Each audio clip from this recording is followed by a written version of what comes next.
Look at them, look. It's Jeff Hurst, the trailer looking at Billy Bones. Paolo Di Canio, West Ham United. We celebrate our victories. We stick together in defeat. Proud of our history. West Ham United, more than just a podcast. More than just a podcast. Good morning, good afternoon, or good evening. This is More Than Just a Podcast. It is season 12, and I think it's like episode 52, maybe 53, I can't remember. I apologise for that intro with the laughing and talking over it. Very unprofessional. Maybe we can share what the joke was in a minute. Share it with everyone, as my teacher used to say. Anyway, we have got John, a bank holiday special. My teacher, you got a good memory. I'm at home recording a podcast with yous. And Len, where are you? What are you doing? I'm at home doing the same as John. And Mr. Talkover, Nigel. I'm in the shed. Let's talk over jingle. Go on then, share what's so funny, guys. Just I think they're funny. No, just 46 points. That was all he said. We just couldn't stop laughing. We'll get 46 points when he finishes that kitchen. Anyway, we've got 3 games to talk about. It's bank holiday, so we're not doing a full question time this week. So let's start with the good stuff. Let's start with a really great night out at the Emirates for the FA Youth Final. Goals of fun, Nigel. Let's start with you, since you and I were there. Goals of fun. They are. Goals are fun, and it was like old school West Ham with the 7,000 there. I bet over 50% of the people there don't go to the London Stadium on a regular. A lot of the old people were out. I did see a lot of people. I kept on bumping into people. No, but that's good. That's what I was saying. It was like having the old West Ham back. You know, back in the days when we used to take 7,000. Bumped into X. Bumped into... Yeah, I bumped into him. Yeah, I know. He said... Yeah. So, it was... I just thought, where do we start? I mean, the game itself, I suppose... I don't know if I was a bit surprised when we went 1-0 down, but I wasn't too concerned because I'm pretty sure against Ipswich, I did watch the Ipswich game in the quarterfinal. We went 2-0 down and we won 4-2 in injury, in extra time. So the boys have got a good habit of coming, or they've shown they can come from behind. And Arsenal did look a bit mustard when they beat Man City in the semi-final, because I remember watching... But they did look good, to be honest. Yeah. After they scored the goal, they looked good. 34,127. Well, come on, Sean. Look, let's behave ourselves, yeah? What? We know that was a made-up figure. Why was it? They were in the upper tier, which certain sources, including the ISC, said it wasn't going to be sold. That was an untruth. Well, it was. Our 7,000 sounded a lot more... noisy. Well, yeah, but that's because our 7,000 was congregated together. What I would suggest was their 10,000 was dotted round the. There was no. I don't know. Remember, they gave away free tickets. To Arsenal. Not just season tickets. Lots of people took free tickets and didn't turn up, maybe, and that's why it said 34,000. It's different. I mean, it's such a wide open stadium. There were many gaps. It was hard to tell, but maybe there wasn't 34,000. Well, anyway, apart from that, obviously all the noise was coming from our end. Yeah, it was. But it was like the old days, wasn't it? Yeah, it was. But to get in the front, as get back in the game, and then take the lead as quick as we did. George Urphy got a great. I think he was the one that curled it when he scored a fantastic goal. And then 2 minutes later, 2-1 up. And I suppose the pick of the bunch was the third goal from, the names, I keep calling him Gideon. Yeah, Kadua. Because his first name's Gideon. So Great goal. where he obviously it was. I don't even think it's gifted from him because drive it into the back of the net from virtually 40 yards out. I mean, the keeper was off his line, but I mean, the finish was fantastic. And then we had the to go in 3-1 at half time. It was almost like job was done. We could just celebrate the second half. But I was just grateful that we had 2 goals in front of us. And I think the 5th goal was the sub. He literally ran on the pitch and scored a goal. Yeah, first touch. Yeah. It was his first. It was getting him back. I felt a bit sorry for Arsenal kids at that point, because we were just scoring for fun. I did feel sorry for them. They're only kids, right? And they got into the semi-final, and we were just taking the piss out of them at the end, really. Well, yeah, but it could have been 7 or 10-1. It really could have been. Definitely, it could have been, and. The way I look at it, I did talk to her. I had a good chat with X at half time. And generally, when you look at teams that have got to the final, so it's the 4th final we've won, and I think we've lost 3 as well, off the top of my head. May have been 4. Generally, you'll find that we'll take 3 or 4 into the first team out of all those teams. So if you're going to pick 3 players out that are going to have first team football, I thought the right back was fantastic. Was it the right back or was it the left back? Well, one of the defenders was left back. I think it might have been was like outstanding. Skulls. Yeah, him. He was outstanding. He really was. He's shown before, hasn't he, in a European game? Yeah. As was George Urphy. Funnily enough. Mubama didn't score, but did so much great work, and you can see he's the real deal. It was sort of expectation he would score, though, wouldn't there? Really? Well, yeah, because he got the hat trick in the semi-final. Everybody, a lot of people would have watched that, and he has been scoring for fun. And I was talking with the Claret and Booze boys, I think last night, and saying the thing is that he's been playing under 18s. And then they put him in the under-21s, and he's carried on scoring. He scored again at the weekend. The under-21s won at the weekend. Now, at the start of the season, I think the first 10 games, West Ham hadn't won 1 game in the under-21 league. Rock bottom, cut the draws. Now, they're in the lower half of mid-table, but form-wise, they're one of the best teams in the league. And that's since they've brought a lot of the under-18s and moved them up into the under-21s. So... that is a good sign. That is a good sign. So I think there's 3 or 4 that I'd like to see given a chance. Yeah, it was once they play against seasoned professionals, it is a different kettle of fish, and people do need to realise this. This is 16, 17, 18-year-olds playing. When they go up against 30, 32-year-olds that have been playing the game a lot longer, that's when you can work out, are they going to make it? And some will make it, but they might make it when they're 23, 24 at other clubs. We've just got to accept that. But fantastic achievement, just for the 4th time.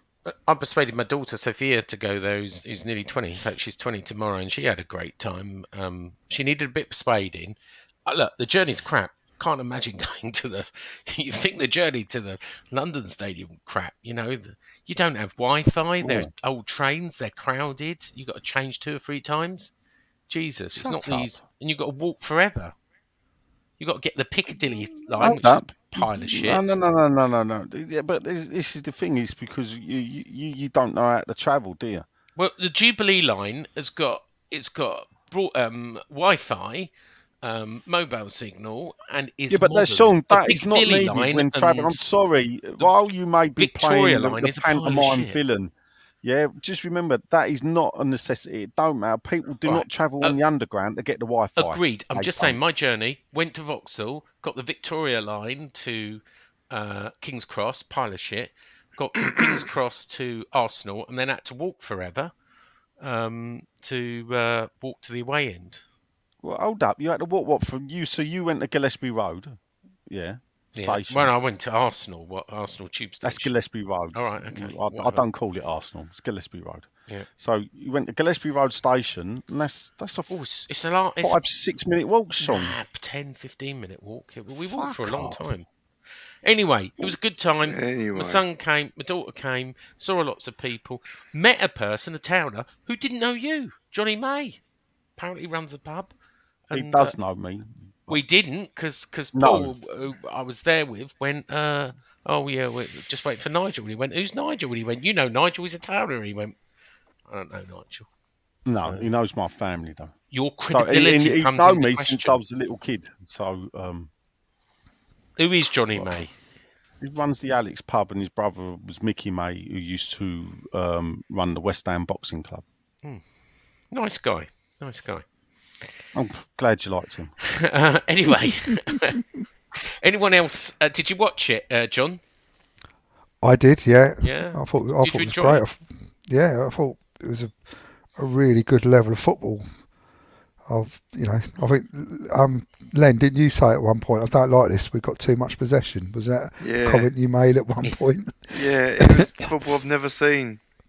I haven't seen this level of football, but yeah, I mean, I thought that the Arsenal players had some really good technically gifted individuals, but I thought we were a much better team with some very good technical players scattered around it. And I agree with Nigel's pick of Earthy, Scarles, Kadua. But I mean, I like that Kelly. He was quite feisty as well in defence. He was, he was riling them up when they were going. Let's hope they reproduce 1999, where a couple of them go on to become, proper professionals like Carrick and Cole. Yeah, it was a really enjoyable. Who would you pick if you pick two to become, regular? I think we might be lucky and get 4. Okay, go on. I think Earthy, Kadua, Barmer, and Scarles. Okay, that's 3. Hate to point it out, but okay. 4. Earthy, Kadua, Scarles. Oh, I didn't hear Kadua. Barmer. Right. Excellent.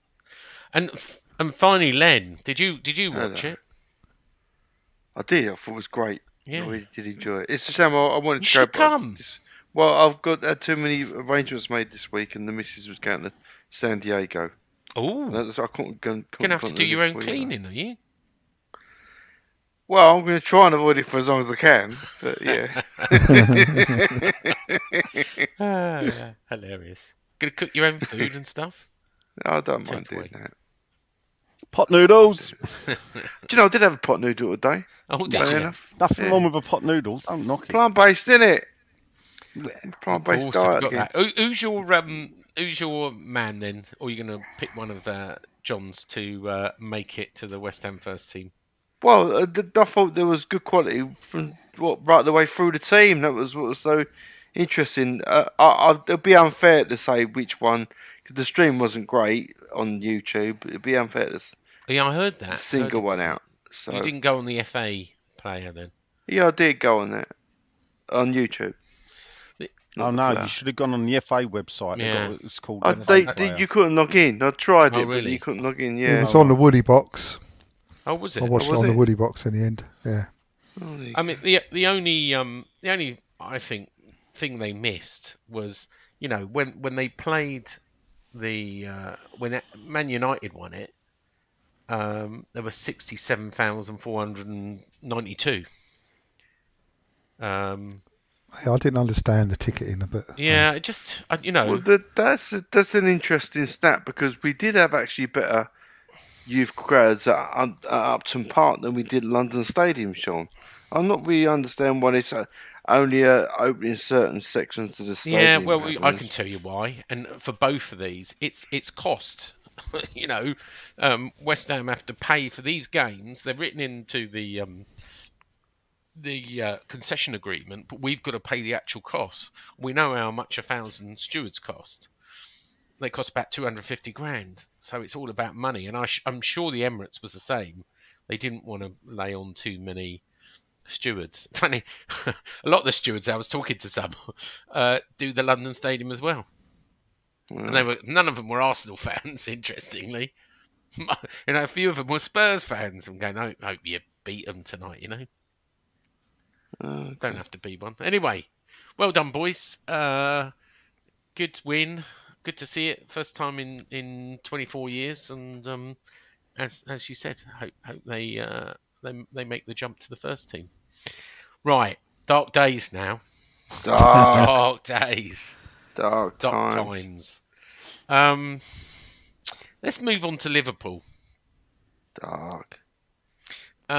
Nigel, let's start with you. Yeah. I can't even remember why. Why was it you weren't going to Liverpool? No, Charlie was working, and I didn't fancy 2 nights running. Oh, I thought you said it was because you were going to Crystal Palace. No, it was because I didn't want 2 games running, and also I did actually think, and the tactic worked out, and it was worked out better than I thought. And I thought, for the first time ever, I'm going to sell my tickets back to the club. Oh, you did say this, yeah. To get club cash, and then that will offset the price rise. Yeah. And it actually worked out. I got more money back from West Ham for the 2 tickets than the price rise. So next coming season, I'm going to pay even less for my season ticket. Well, £4 less, because I've never done that before. So, and I'm not a great lover of doing it. And blimey, the Liverpool fans must have been desperate to go to that game because they sold in about 15 minutes. Mm. Yeah, well, funny you should say that, because in our Turnstile C, for the first time, we got through security in no time, and they as we were coming to the turnstile, they said, "Can you open your jackets?" And I said, "What the hell is this all about?" And he said, "We're checking for Liverpool shirts." And they made everybody open their jackets to show, because how stupid Liverpool fans are. They have to wear a colour underneath.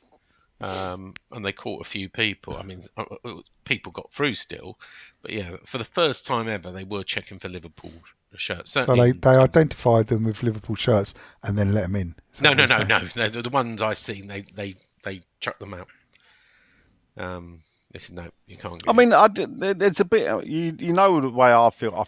I know you do, but don't wear a Liverpool shirt then. No, but and this is the thing, and if you go and put, I don't know, that's a bit wrong, because I've done it in away-ins, but then again, a couple of times I paid the penalty for it as well.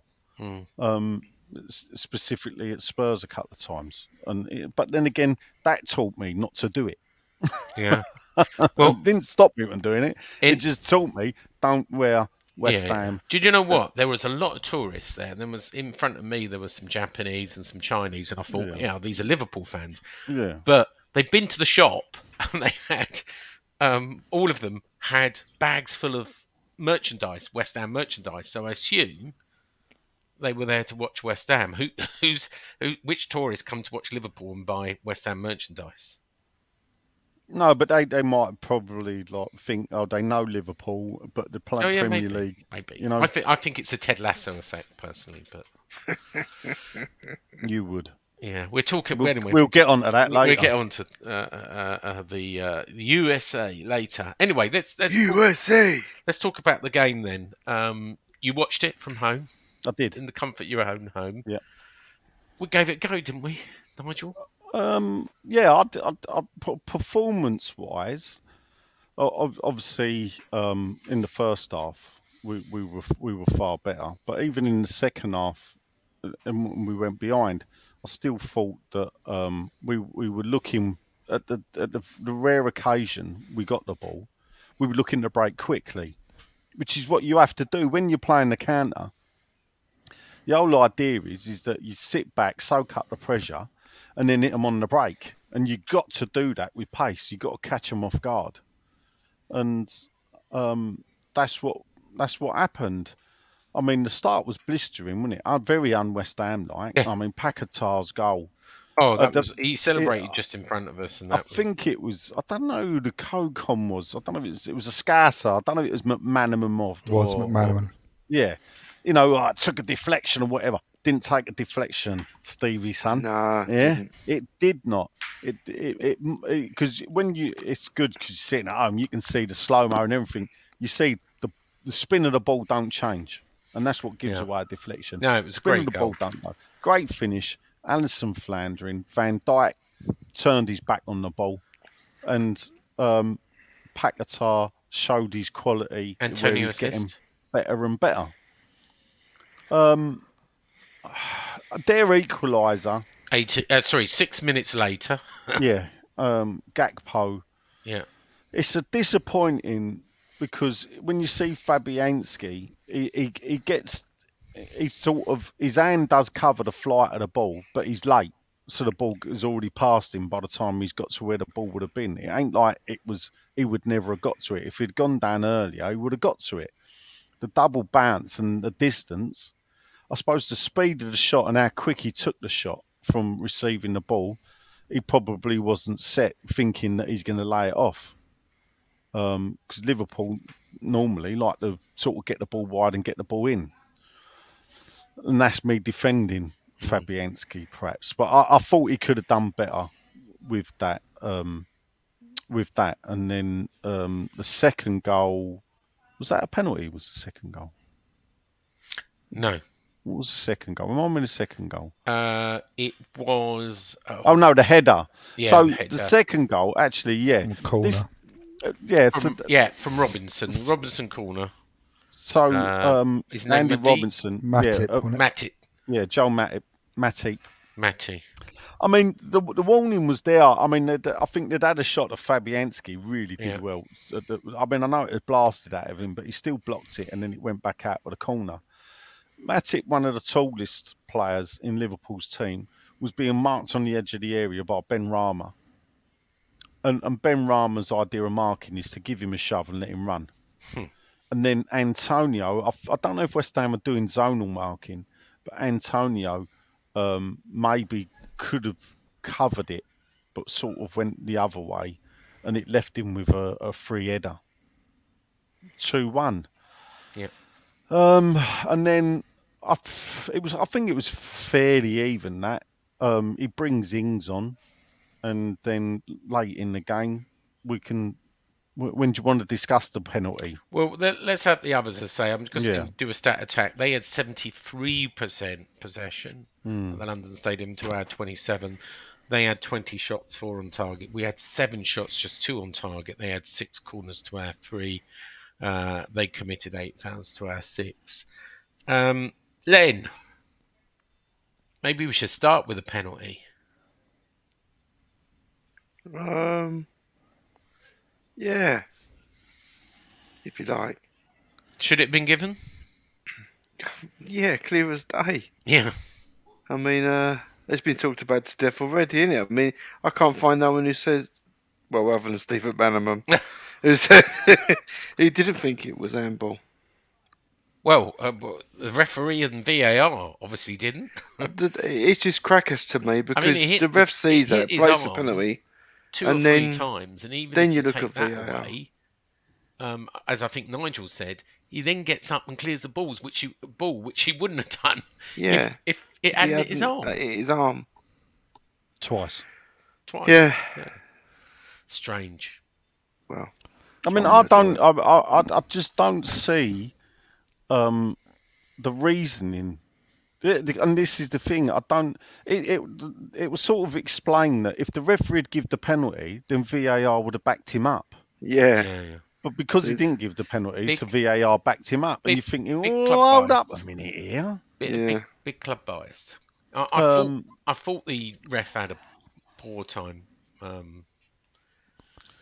Well, there's a in saying that this is the ref that didn't he disallow the corner goal? Did. I don't know if it was Anyway, let's just ask John quickly. We'll come back to him. Corruption. On the penalty. All day long, John. Oh, absolutely, all day. Yeah. Robbed again. Well, we would have taken the point, wouldn't we? We definitely. Not much. But I know Moyes seemed to be giving it a go, John, without putting words in your mouth. what you know, I don't think he did. You don't think he went for it a bit? No, I mean, look, I was pretty optimistic coming into it because there was a lot of optimism about, wasn't there? Yeah, yeah. We'd had the couple of wins, the Yeah. Youth Cup. I was surprised they didn't. I know they're probably going to do it at the Man United game, but I'm surprised they didn't get them out before the Liverpool game. That could have been achieved. That Well, would have funny you should say that, lifted the because place, wouldn't we it? asked the senior source exactly that, and he went, "Oh, that's a good idea. We should get them to go round with the cup." And then he came back and went, "Oh, apparently it's too short a notice. We're going to have to do it in the next home game." Why is it anyway? What for, the cup or the players? I don't know. I don't know. Apparently they hadn't thought about it. But You've seen the picture of Kevin Keane sleeping with a cup, you know. Yeah. On, so I so- assume they're going to do it at the Man United game. But they are going to do it. but yeah, I honestly thought we would. Liverpool haven't had a great season. No. They're not the Liverpool of old. I honestly thought we could, the way we had been, we could nick a draw. Yeah. And Me then too. sort of, I know we scored. I mean, the goal was superb, but up to then they were 12 minutes or whatever it was. They were all over us. Oh, they We were. barely Yeah, touched it the was only ball. going one way at that time. We got a really great goal, and then I think Fabianski could have done better for the goal there. Yeah, Goal I must. I'll agree But- with you. I know Nigel won't, but I will up agree with you. until then. In the second half, we were chasing the ball again, Yeah. but we came out after the second half really well. And I think the Bowen goal, I honestly thought that Alexander was playing him on. Yeah. And then they draw them lines on the TV, but they never show them.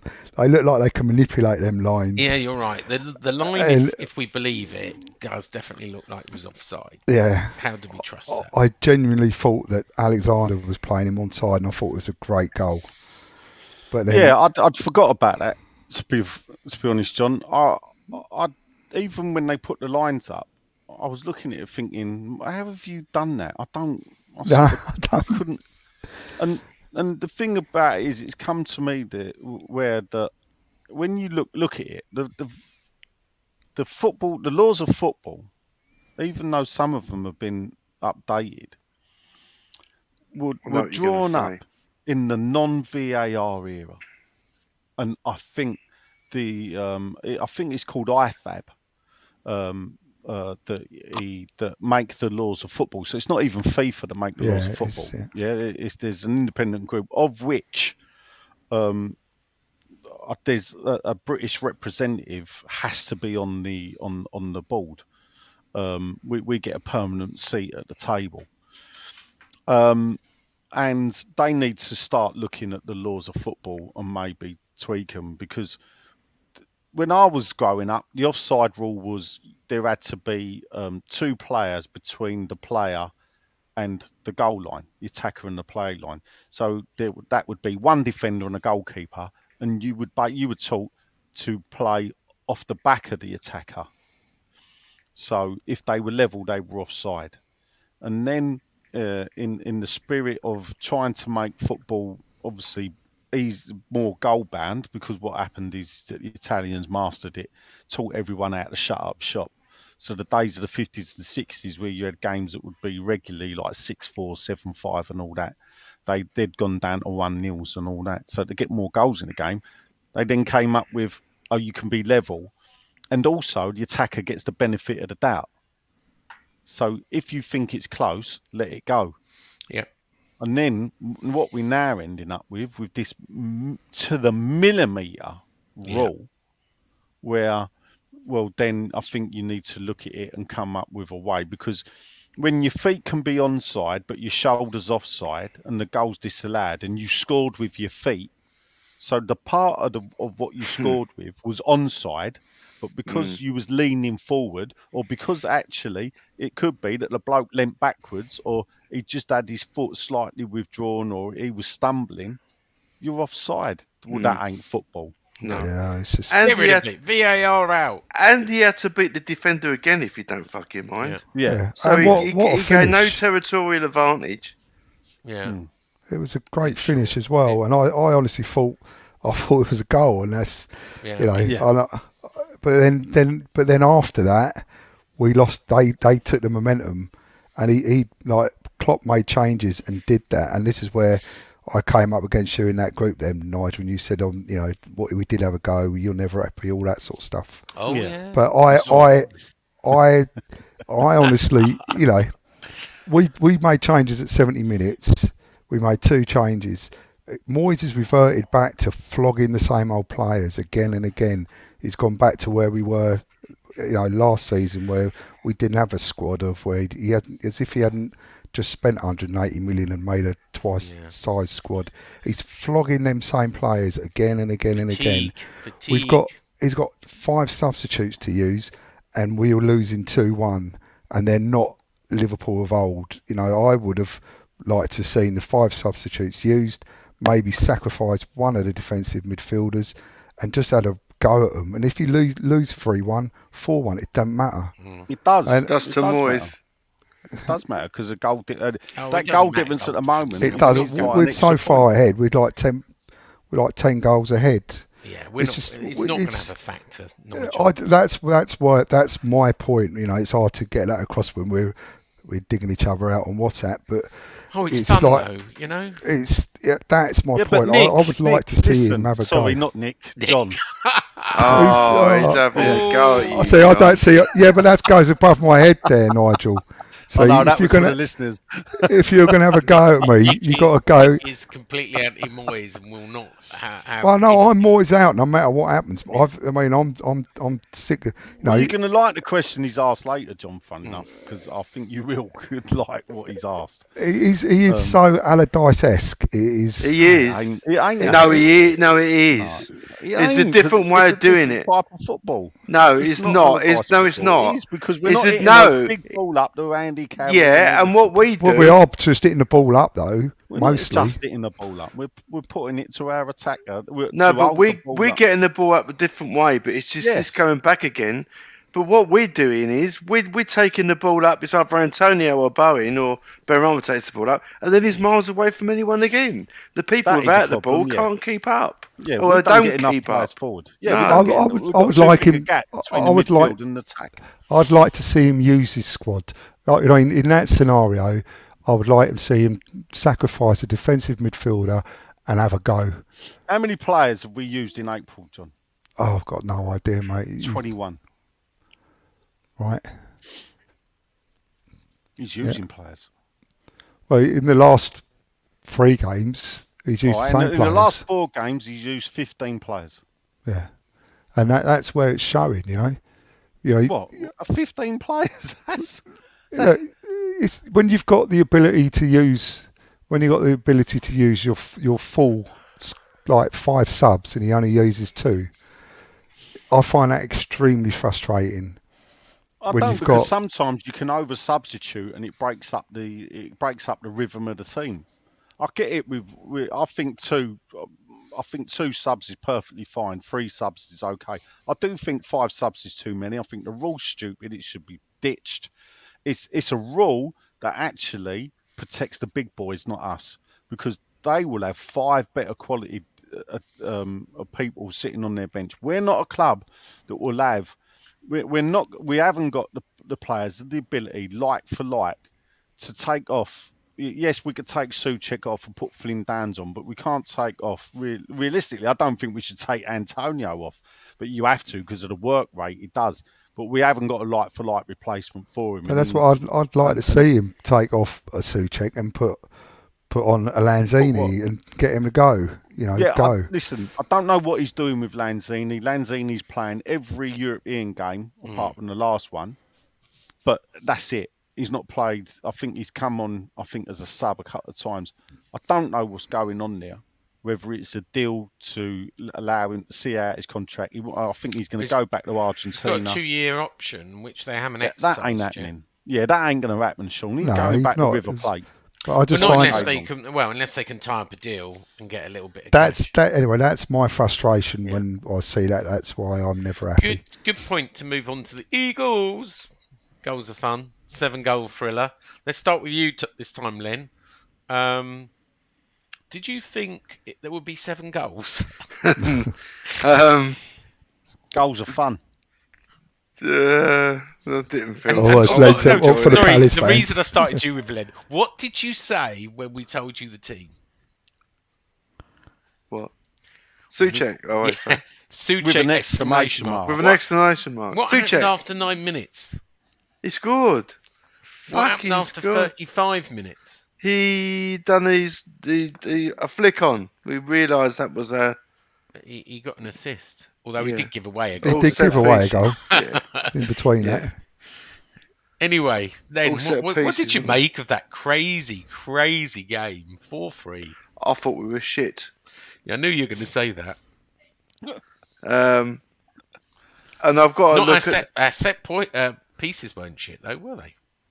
Well, Palace were shit on the set pieces. Well, they were shit defending Yeah. set pieces. Yeah, Very bad indeed. But as a whole, that fixture, we got outplayed by them twice. I don't know how and why, but I know their attacks come down the flanks. Their pressure and their stuff comes down like the flanks with Zaha, and on the other side, I forgot the kid's name. Elise, or was it? Elise, yeah. He's good, isn't he? Yeah, it's very good. Eze, But somehow the guy that nearly came to us is we really good. managed to play this game and not get Rice and Paquetá in the game. Yeah, Paquetá had a bit of a poor game, didn't he? Lots I of them thought Rice did. did as well. Yeah, Rice. But we don't. It was really bad. I don't see any. I don't see any changes to the way we played. We got absolutely murdered. Yeah. We wanted the possession on the edge of our box, and so did they. You know what I mean? We just the game was played outside of our box almost the entire game. Really bad, and I'm running out of reasons to say it is this that's going wrong, because it's the same thing all the time, and it's whether how it fits against the opposition or not. Yeah. I just can't wait to get the season. The just scoreline done. flattered us a little bit. Oh, Con, not much. You were saying possession. West Ham had 40% possession. Crystal Did we? Palace obviously had 60. Palace had 16 shots, 6 on target. West They Ham murdered had us. 8, 4 on target. They had 8 corners to our 5. We committed 17 fouls to their 9. John, Yes. enjoy your little watch at Selhurst Park. It was. Well, I know you didn't go because We you got. waited well, yeah. outside. We for got. the late kickoff. We got 3 set piece goals, Yeah. and the rest of it was them just being a lot better than us all round, all over the pitch, and they got a. I know they got a Spawny penalty, which it's another Yeah, VAR another thing which I don't VAR understand. issue. But I don't think we really deserved to Very soft. get wasn't much it? out of Very it. soft. Really, we would have been lucky to get the draw out of it. But I would have taken the draw, because I honestly think if we'd have got a draw, Liverpool draw there, we'd pretty much be safe. I think. And Palace now are safe, aren't they? Yeah, I 40 would say points, so. 41 points. But it was very. But again, nobody particularly had a good game, did they? Bowen didn't show. Fatigue Paquetá. apparently, but again, he played the same players. Well, And then after a while, he moved. The only 2 changes he swapped them back. So Fornells came on for Ben Rama, and he put Ben Rama back. And And who did he put? Emerson on for Cresswell. So as it wasn't working, he put them back into the team. And it worked in the second half. We were better. Yeah, Well, it was not good great. enough to win, or set Well, pieces. you can't argue for All right, a the fucked set penalty, pieces- can you? Well, maybe Nick's conspiracy theory of the committee of 5 is right then. Maybe they've turned around set pieces, Nigel. Maybe there's something in it. No, I'm only joking. There's not. and he could have started a more of a sort of mixed team, I suppose, freshened it What up a team bit. are you saying then, John? So Me. you dropped Creswell for Emerson. He's Well, you could have made a few brought more on changes, hadn't he? Fornells for Ben Rama. What changes are you making? Well, he could have had Downs in for Souček. That's a But given. Souček was man of the match for West Ham. Well, Easy heck. Well, no, he was. Hammer of the No, year. well, no, Hammer of the year. go and buy you his assist stats and stuff like that. It was just as ineffective in this game, and this is the Just as problem I ineffective. got. Yeah, He because sets up 2 goals and we scores still 1. fucking lose. So what's the fucking point of playing him and giving him? No, you made my point for me. You made my point for me. Because it weren't Souček slipped for 1 goal, yeah? The other goals weren't Souček's fault. No, but the point of it, so even you when can't turn listen, around and Nigel, He's give your lying. mouth a rest and use your ears, right? You stop because you're pointing the finger at one player. No, I'm not at constantly, all. Why does he play against every single opposition? And when he does play and it goes perfectly and we still don't win either, what's the fucking point? That's who he is. He's his Fellaini. I'm not saying anything. I'm saying he always gets picked. It goes to when it goes great for him, like he supposedly did. We could still lose. We're still shit. So it's Souček's fault we lost him. No, it's the fucking managers because the cunt don't fucking try and have a player. So it's the manager's fault because Souček's playing. Well, yeah, he picks him, Nige. So you are saying it's on Souček then? No, I'm not saying it's on Souček at all. I'm saying I'd like to see something else, Mr. Moyes. That's what I'm not saying, because even when it's great for Souček, it's not good enough.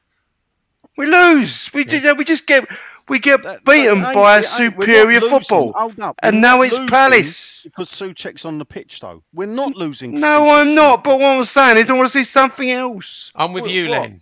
And that's something But it's else. not my job to pick out, and it's not John's job to pick out. You're coming on here being obstinate. I'm not coming on being obstinate. What I'm saying is, people are lumping on Souček, and it's not on him, and we're not losing because of him. It's not. Well, he can't be the horse for every course, can he? No, he can't be. Listen, and people say make changes. I don't disagree there, but what I won't do, and I will argue back, is that everything. The man, it weren't just in our WhatsApp group. There was about 3 or 4 WhatsApp group I'm in. There was always someone that said the same thing. Oh, fucking hell, Souček's playing. Yeah, because we always see it. We don't say we want the geezers. But we always see Rice playing. We always see Antonio playing. They've played 8. Well, I'm not against changing them either. But then why does everybody though only say, "Oh fuck me, Souček"? Because no one can come up with an explanation of why he should play. Come on, look. You got to be agreeable on this, surely. There was a whole period of this season where Souček played week in, week out and did nothing but give the ball away to the opposition. Yeah, no, that's right. And he should have been took out at that point. He should have been taken out at that point. Well, that's changing him, isn't it? Well, no, but hold up. We've just come off of the back of where we had some victories, like with Bournemouth, like with Fulham. Souček was a passenger. See, this is what I say. So then people keep pointing out, oh, it's Souček. You say we've got nothing against him. We use our eyes. He's not very good. You can see he's not very good. I want to stick together. Look, we still got a cup final to play for. I don't want to stop saying that it's down at fatigue. I don't this player. He should die this player. I don't know the answers, Nigel. But fuck me. I don't take the 2 million fucking coin from the club and pretend to know the answers, because that's what Moyes does. Because you see the same thing again and again and again.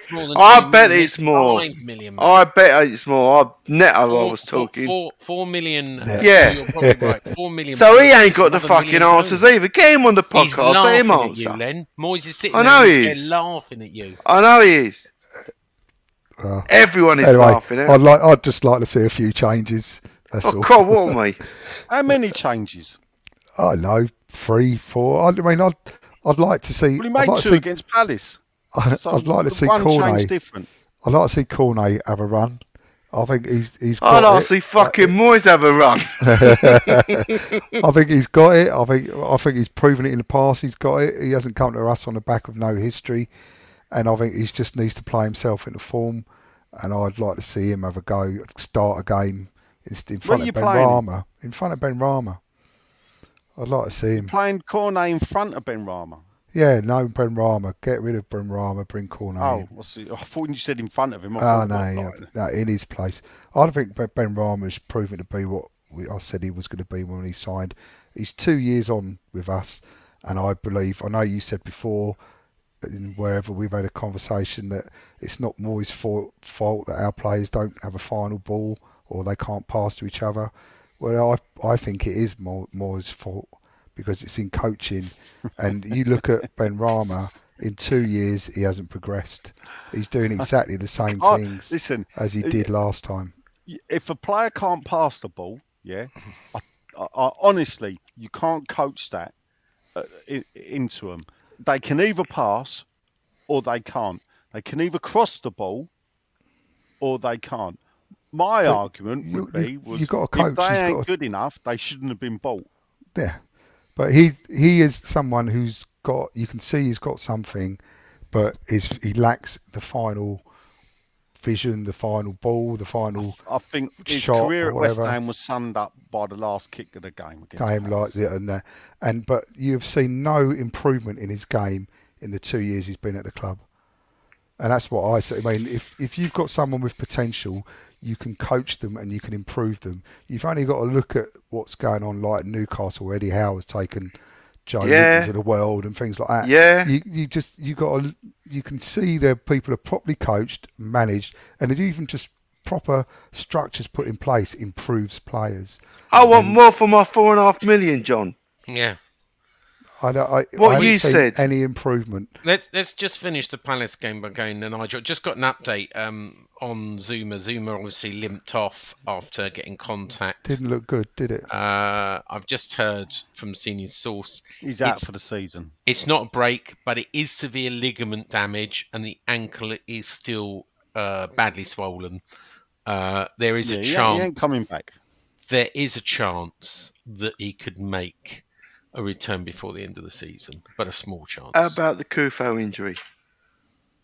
I've got nothing on that, actually. No. His arsehole, he got torn a new one. Really? Like, Boom, that's how it looked to me. That arsehole looks pretty gaping and injured, if you ask me. Oh. Weird one is Gamaka, because the senior source is saying he had a washout and they were expecting him back at training, but they've heard nothing. He's still in Italy. You know, it was a minor op. Yeah, he should be back. Okay. And they're only talking for his agents, his new agents, which I think is slightly bizarre, isn't it? They're not talking to him. They're talking for his agents. I think It sounds I don't very think you'll see him play. You've seen for us the last again, of him. Anyway, Nigel, the only one we didn't come to. Anything more to say on Palace before we move on to news and questions? I mean, we've not covered the penalty. That, No. I mean, we wasn't didn't get one. We didn't get one against Liverpool, and then we get one given against us. And if Liverpool decision was baffling, then so was the Eze one, and this is where VAR really. And we don't know what angles they've seen. Yeah. So what happens? We're sitting watching it on the telly, and we're fed what we believe to be the Stockley Park feed. Yeah. Yeah, is that not what we're seeing? Is that? Well, I don't know. I always thought we were being shown what the refs. Yeah, I'm being guessing shown. that they can see because, as was shown on Match of the Day, the angle from where the referee's view's covered, and this is the mad thing about it: the referee's view's covered. What he can see is he can see that he's got his arm out, and then the player goes down, but his view is blocked by a West Ham player. When you see it, and you can see that on the camera. But anyway, he's give the penalty.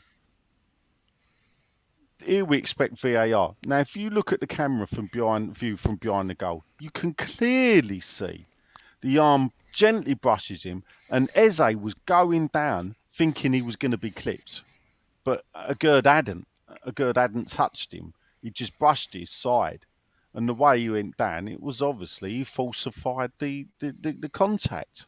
Did you see the Robbie Savage clip? Yeah, I did. Yeah, but I think even the Match of the Day pundits both said that ain't a penalty. You know, so and this is the thing. This is one of the reasons why I was a big anti-VAR, is that we're just getting the game refed now. And what's happened is, whether the refs realise they're doing it or not, they're allowing VAR to ref the game. The games are being refed now by Stockley Park. It's actually now a waste of time having referees and linesmen, I think this week they were having a game of robot football, the yearly game where they try and get robots to play football to see if they can make them. They've been every year they have these games with these robot teams to see if they can get football played better. And the idea is that by like 2050, the robots and the technology's that far advanced, they can play as good as football. I say to those people doing that, scrap that, build robot refs, because that is what we got.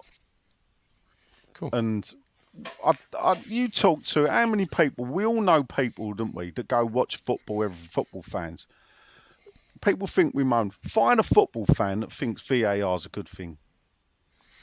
It's not been a good thing. I mean, I was a fan of it, but I must admit the Part of the delays problem. and You might find a few on armchair hindsight, fans like I'd rather it. go back. It swings and roundabouts, you know. No, but then in football, and this is the thing. This is where I go then. So what's football played for? Yeah, I thought football was played for the entertainment of fans. So therefore, if a fan group like the Football Supporters Association is supposed to represent every club's fans in the country, has got a seat on the FA or sits on the FA meetings or definitely Premier League meetings, they can't turn around and go, do you know what? 75% of fans that go to games don't want VAR anymore, then they should cancel it. The problem It's was never been done for our fans. No, the problem is, well, one, it's that, and two, a business has developed now out of this technology. They ain't ever turning it back.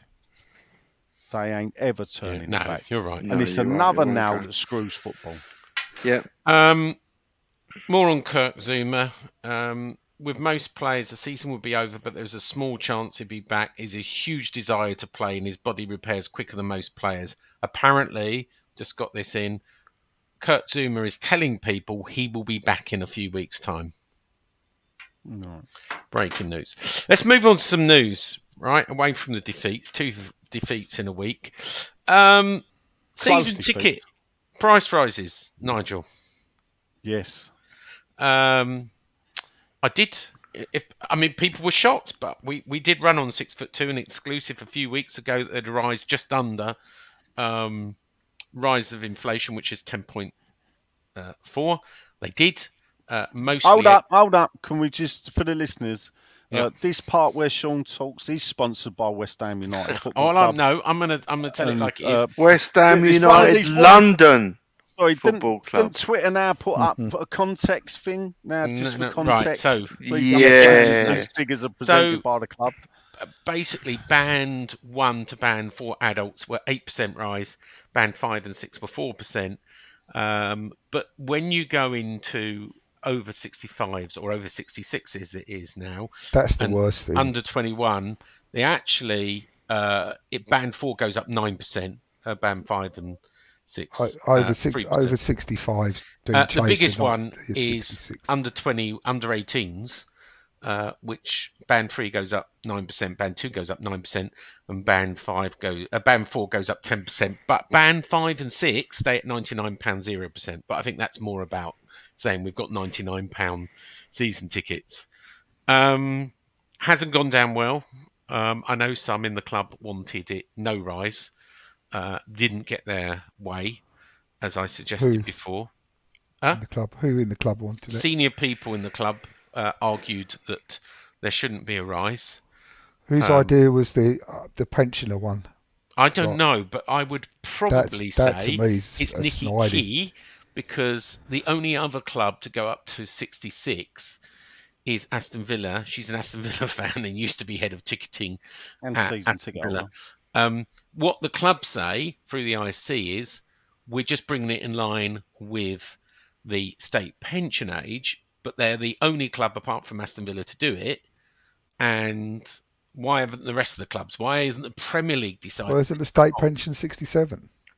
No, the 66 is the Premier League. Is the state pension age at the moment. Goes up to 67 in 2026. By the time we retire, John, I think it'll be 68, because it goes up in 68, I think, in 2030 or whatever. Right. We got way to wait for our money. But you know what? I've worked out roughly this affects around about 750 people, and they get about half price. So its cost support is about 250,000 quid in lost savings, and I think I agree. It's pretty shit to do. You know, why don't you talk about bringing it in a year's time or 2 years' time? Why just bring it in without an explanation? Well, was there much consultation with any fan groups? None. None. The fan groups, the IC, got told, I think 2 days before it was announced, what the price increases will be. So what's the price increase for your ticket, Sean? My price increase, I'm band free. How much pound notes is it? It going was up by? $6.90 last year. It's $7.45 this year, so 55 quid increase, which is 8%. My son is band free. He paid 160 last year. He'll pay 175. It's 15 quid, and that's 9%. So his increase is 9%. So, but it was £600 when you first went there. It was, yeah. So in 6 years, Yeah. well, 7 years, you've gone up how much? Well, 100 and I what? actually think it was less. I think it was 150 quid. 585 when we first moved there. Yeah, it was less than 600 when we got. Yeah. So 585, and what you're going to be paying next season? 745. So 160 quid in 7 years.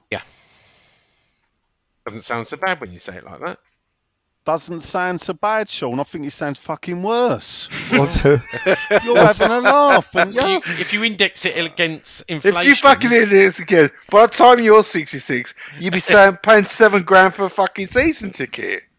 Sean, and that's the thing. look, Work no it one out. likes price rises, In but do 7 you know years, what? especially in the gone middle up. of a Yeah, in a especially when they crisis. can't fucking explain them.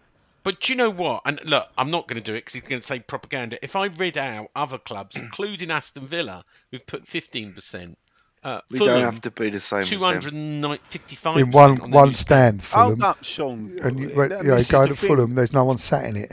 Fulham's figures have been skewed with because they've built that new stand, and the Yeah, owners but turned no, they around and put up said, the "You price fans there, have the got to pay rest for it. of It's it." £3,000." Yeah. The rest of the grand ain't being charged that. No, they're not 255, but they are being charged, I know, 9% or whatever. Some have not, and Spurs are one that have charged 0. Fair enough. Look, no one likes price rises, and I have signed the petition from Hammers United Oh, that's kind of it. against it, because I think we're democratic, we love a committee, and West Ham could have afforded to not do it. And just to put it in context, to steal your thunder a little bit, the money we earn from winning the quarter-final, €2 million, is probably enough. The prize money just alone is probably enough to pay for the price rise from your figures. Is that right, Nigel? Yeah, I actually spent a lot of time. So I took each band price rise. I then reckoned that I know we used to have more season ticket holders, and then they reduced it down to 48,000, I believe, which then increased again when we went up to 62,000. So I thought it was easy if we go 52,000 season ticket holders. And then I worked out that if every season ticket was an adult, it would raise £2.7 million extra. Well, we earned Roughly. that just from the quarter-final alone. But we know that. We know that there's like nearly 20,000 concession tickets. Yeah. So that then reduces it, by my reckoning, to 2 million at most, 1.7 million, which is what I reckon it is. Yeah, no, I make you right, Nigel, and I'm not going to argue. I think they could have afforded not to do this and frozen it and said, cost of living, we want to do something to help you. We're not going to put the prices up. Goodwill gesture. the fans. Yeah, that's a better, But better it's not PR that the bit. mad thing is that we're in a bad season and everything else. Yeah. And also, Sean, you can go, oh, it's only a one-off. You know, as the figure was released a couple of days before, that West Ham had the full highest paid director in the Premier League at 2 million. Yes, it was £1 million for, as you say, introducing an investor into the club. Where Brilliant. personally, I would think that's part of her job anyway. Yeah. But without We got $1 million wouldn't with need a bonus. Trip Smith. Yeah, but Seen the then story about Trip Smith today? yeah, but then what also I would say to that is she only works part time for her bloody money as Yeah. well.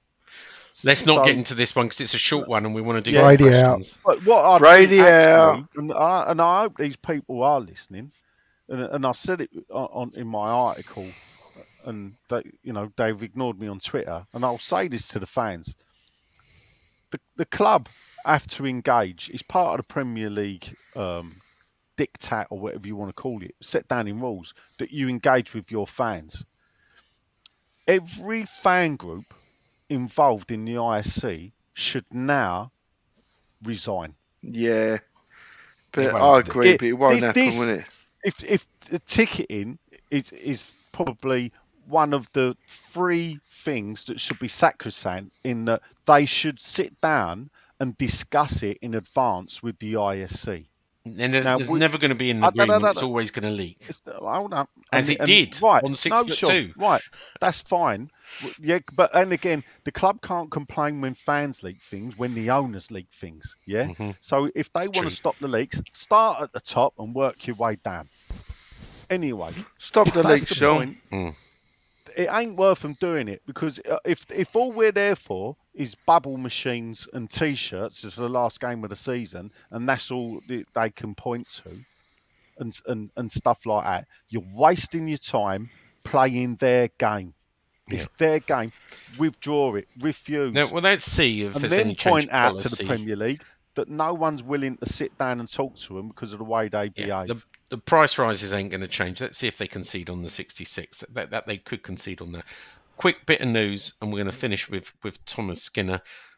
Talking of the Baroness, did talk to Karen yesterday, because there was an article in the Daily Mail saying she was sitting down with Betway to get naming rights for the London Stadium with Betway and putting it on the roof. Now, I called this out straight away. Number one, they're about to put a solar membrane on, so you can't put Betway on the roof. Number two, the public body owns the naming rights, and there's no way they're going to let a betting company. But I reached out to Karen and I said, Karen, is this right? And she said, absolutely not. Complete nonsense. They didn't talk to the club. They talked to Betway. Betway said it's nonsense. She said, I've never sat down with Betway and talked about naming rights.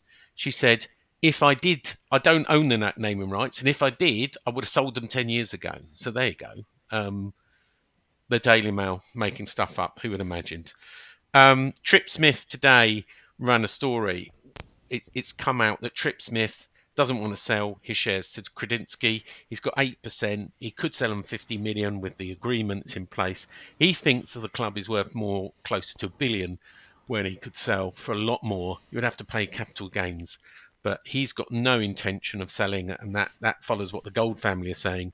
It follows what the Sullivan family are saying, and the other, Daniel Harris and Terry Brown aren't staying. So, at the moment, Kredinsky has got more eyes on buying this French casino, buying a French publisher, buying more Royal Mail, and taking a $1.5 billion government subsidy. So I know lots of people told me I was talking rubbish and going, Sean, you'll see in March, in April, the boys are selling out. It's all done. Kredinsky's going to take over. Well, suddenly they've all gone quiet. I said it wasn't going to happen. It ain't going to happen. Short term, stuck with these owners. And finally, one for Nigel. Yesterday it was announced that our friend, Bosh, Thomas Skinner, is going to be the manager of this West Ham Legends in North Carolina, US. I don't really know what it's all about, but Nigel, do you want to take up the tale? Because I don't want to say anything libelous.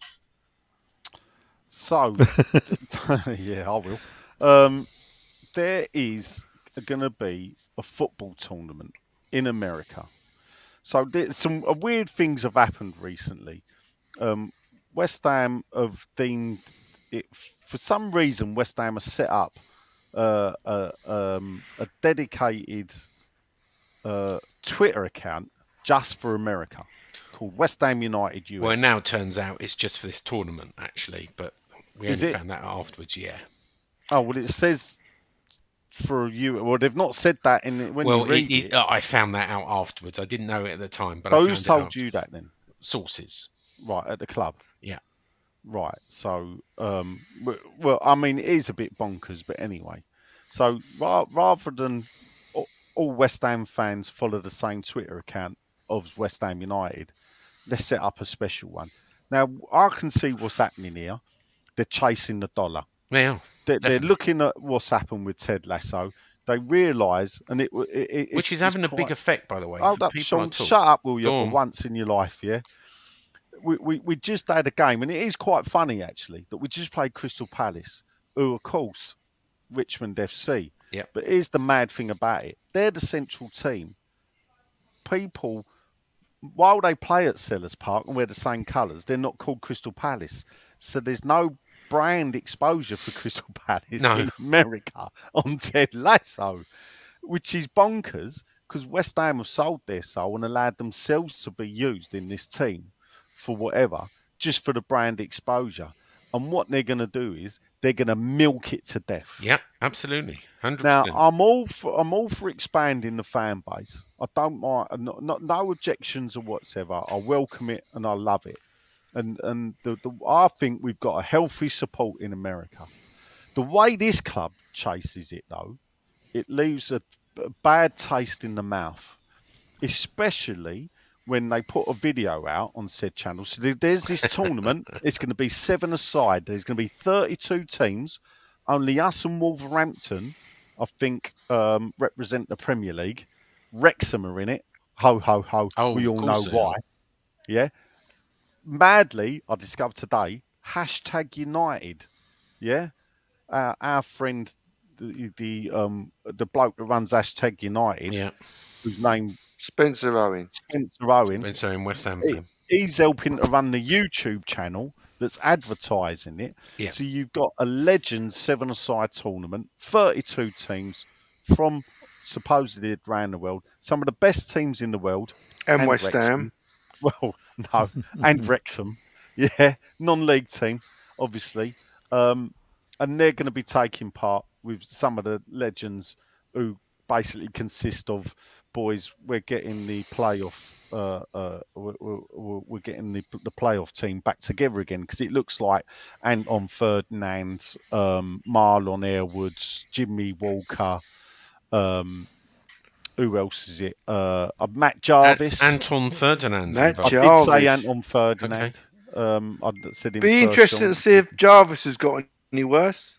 Well, yeah. Yeah. Well, it's 7-a-side, so no overhead kicking, mate. Well, And he'll be all right. Anton, as I told you None earlier, of his crosses went. Anton Ferdinand has been forgiven for Hold his... up. Go on. You leave it to me, right? Go on. You just All right. cannot keep quiet, can you? Go on then. Carry I'm on. enjoying this, Sean. What we're getting to the point now is, of course, is that in their infinite wisdom, the media department do a video, and where West Ham have appointed as manager of the Legends none other than Tom Skinner. Bosh. Bosh. Now, this involves he's got to now go to America. There's a big interview with him in the London Stadium, and his uncle's going, we booked up, we're going, everything fantastic. And here's a weird thing, because he'll probably will get into America, but I'd like to know how he done it, because I've had family members that couldn't get into America, yeah, because of criminal convictions that have to be declared, and America will say, no, you ain't coming in. I don't care they were done in the 60s No, and 70s. it don't matter. You're right. You ain't coming in. No such Yeah? thing as spank. Well, you know, convictions. 2011, old Tom got done for hand wash soap and diazepam. Now, the last time I looked, diazepam still classed as a drug, be it legal or not legal. Handling stolen goods, just to be, when you say he got Yeah. done, let's just be clear to the listeners, Yeah. for handling stolen goods that he But claimed is he didn't know were diazepam stolen. not a drug? It is, yeah, but Yeah. just to Right, but handling anyway, well, look, stolen goods, I not get dealing it. He could have been purely innocent. He could Yeah. have been, you know, I get it. I've been in the same situation where you bought something that possibly may have been stolen, and you genuinely believed, Mhm. like the bloke who you never knew that came in the pub and offered it to you, that he hadn't stolen. Yeah. It's easily done, you know. But the key is, he was convicted, he was sentenced. Yes. So Yeah. there you go. Maybe So will he Southern get into America for a start? Because there's a Well, how does I Southern think you get can. in? I think you can. can you? Because I think you have can. had- You have to go to the embassy. You have and to sign a waiver. sign things, and yeah, I know Oh. people that have had criminal records and gone to America. Well, anyway, so he gets to go. Now, it's a twofold. So put that aside. because let's face it, I know lots of West Ham fans that have done a bit of things possibly worse than what he's ever done. And I don't really care. So good luck to him or whatever. And he has turned his life around, and he might be a good businessman. But frankly, to have him up as a manager of a Legends side as a gimmick. But one of the best ones is an American bloke from Detroit today asked me on Twitter, but who is this Tom Skinner? And that about sums it up. Do you know what? If you're going to do it, you'd get James Corden to do it. He goes Borchelon. It's cheap though, isn't it? For 120, a club with 125-year history, it's a bit cheap. Yeah. And this is We're doing it for the hits, aren't we? Yeah. I've got nothing against the boy because he tries to make people smile. I've got nothing against that. Yeah, and quite he's like looking him, for a pound note. Look, we're all got. He's got a good way. Listen, you can't knock him. He's got a good way of earning a pound note, and he's mastered it. But what he also mastered was, and where he was shrewd, is that when you tie yourself to a football club fan base, there's a thing called football fan loyalty, and maybe, when you're working on a market's busiest days are Saturday. Now, not throwing it out there, whatever, but I don't see him, because of his market work, ever being a regular at West Ham. No. Yeah? He does work hard, by the way. I follow him on Twitter. Hold on, Sean. Did I not just say the man works hard and he's mastered it and he's good at what he does and he can earn a pound note?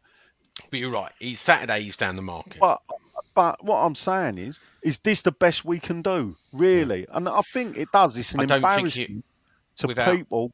I think a lot of traditionalists will look at it and go, "Are you taking the piss?" But what it sums was up everyone's to me, cup of tea, Sean, but someone overruled what it someone. sums up to me is what I've always said, is that these are decisions made by Spurs fans, Arsenal fans, Aston Villa fans, Coventry fans that now work at the club in senior positions, and they do not understand the fan base of this club. I think it was made by someone else that you lot don't like, personally, Well, this one.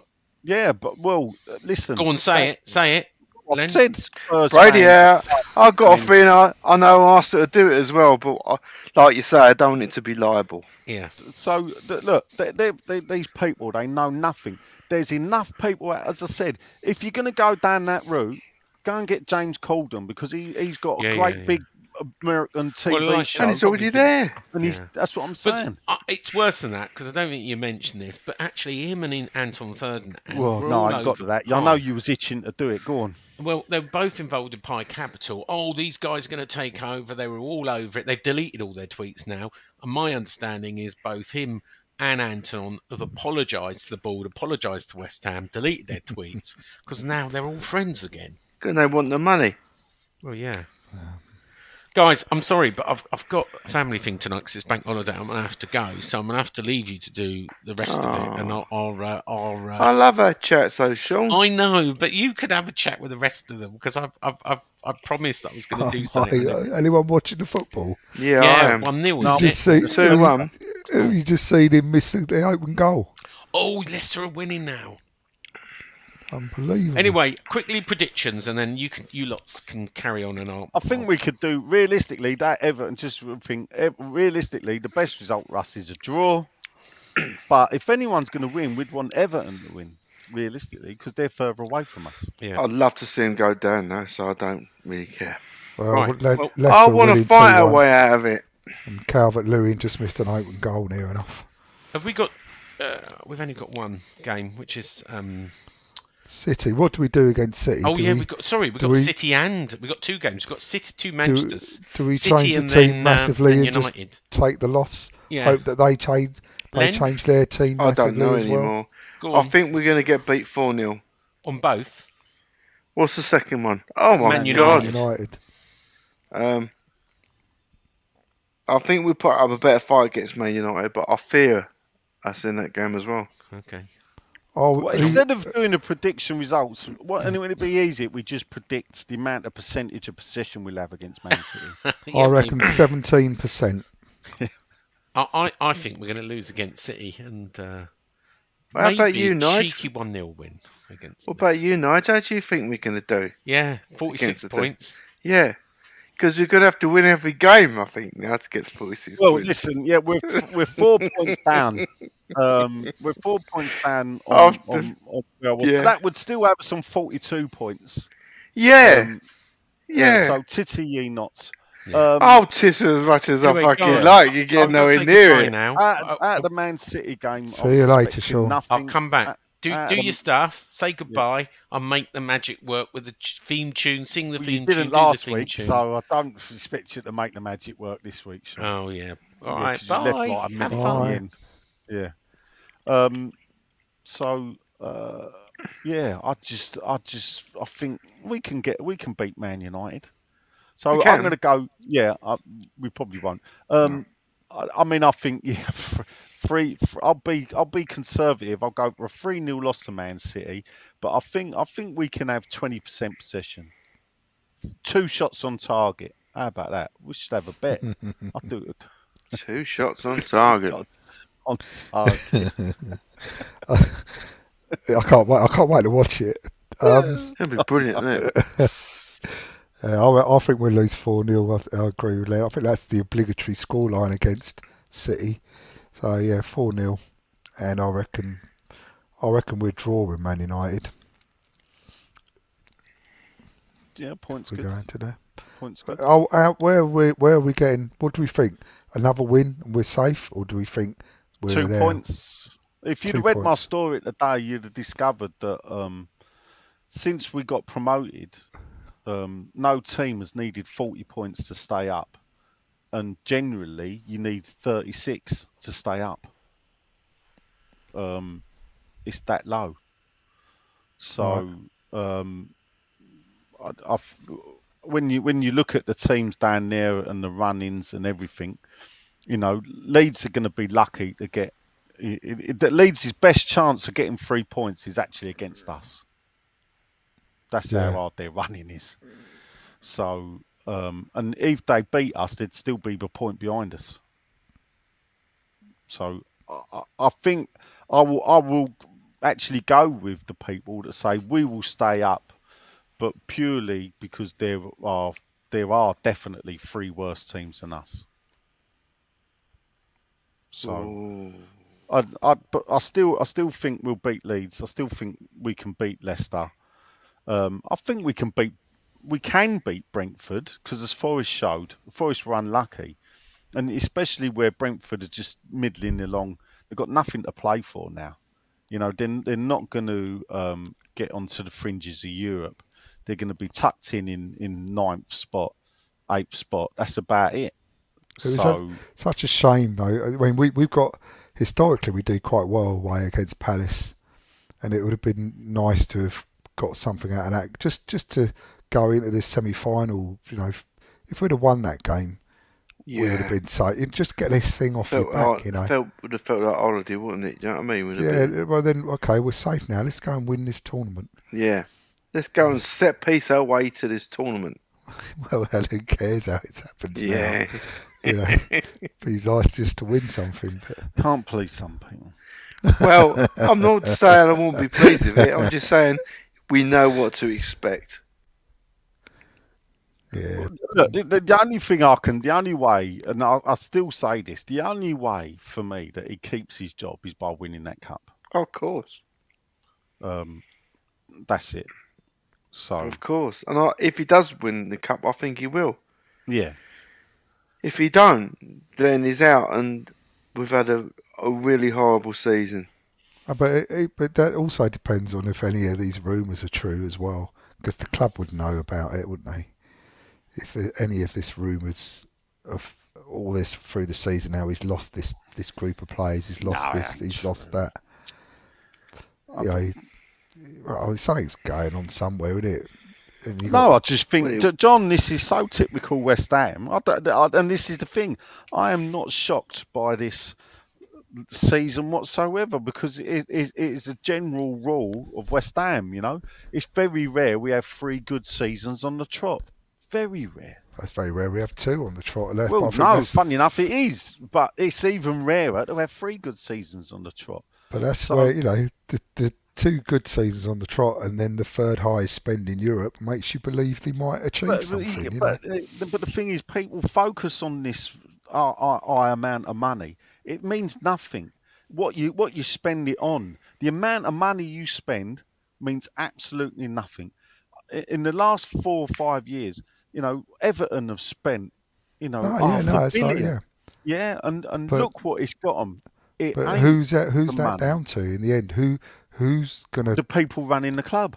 But who's the person who spends the third of highest amount in the whole of Europe in one season, and then finish the season playing Problem the is, same we don't players know, that you John. had with? We don't know if it's Moyes because Yeah, I would that's it, argue that a lot of those players, even Danny Ings, I would argue Danny Ings was brought in by others. Do you think they were saying on the TV here that he tried to buy him at Sociedad? Well, if that's the case, why does he come out and say we've got to find where Danny plays best? Perhaps we didn't, which is stupidity Yeah, in that itself. was amazing. To come out and say that publicly, anyway. But if true, so I don't know. But then again, I look at the money that he spent, and and I've said it the last couple of weeks. If you go player for player, the new signings, Paquetá has come good. A Gerd is pretty decent. Yeah, all right, he blows out of cold, but he is pretty decent. Yeah, Flynn Downs, we can all see is a player that all the fans like. Yeah. So there's those three. Is Emerson any upgrade on Creswell? Emerson, well, if you play in a 5, Emerson is. See, Emerson's a wing back, not.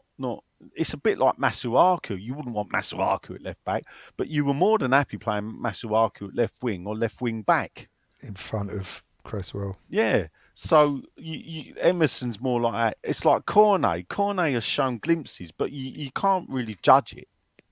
But the jury's out. But you wouldn't be disappointed if Cornet was playing next season. You wouldn't be disappointed if Emerson plays this season. Emerson's had some really good games in Europe. Yeah.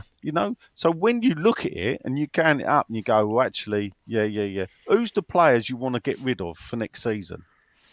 Yeah, no, none of his signings I particularly. Right. So particularly when bad. we use this as a criticism, and this is where I go, how can you criticise it when actually the signings, the vast majority of them, can be West Ham players for 4 or 5 years? So why does he still play his set team from last season mainly? Why does he I not don't think use anyone are criticising the signings, really. Well, he's playing Paquetá, he's playing a Gerd. The thing is hard, and this is the thing. I've never liked going out and buying 8, 9 players. Well, yeah, but sometimes you have to. Yeah, but the mad thing is, he's got, in theory, because Creswell's got to go. And as harsh as it is, Creswell is not up to the Premier League, not up to the rigours of playing a 38 Premier League season without the cups. So if you was in Europe, you could maybe keep Creswell to play some of the European games in the League Cup or whatever. But you don't want that. You want a player that can come in and whatever. So we need a left back. We probably need a new centre half. Because Ogbona's 35 and Zuma's like a cripple. Yeah. So you're going to have a new centre-half coming. Even if you keep them, you can drag them We're out. going to need a new striker because it looks like Scamacca's on his way. But then Antonio's 33. He needs someone else. Yeah. So there's like 5 or 6 minimum needed. But this is the worst thing. We ain't got 180 million to spend again. No, we've got kids coming through this time, and that's what makes it look worse.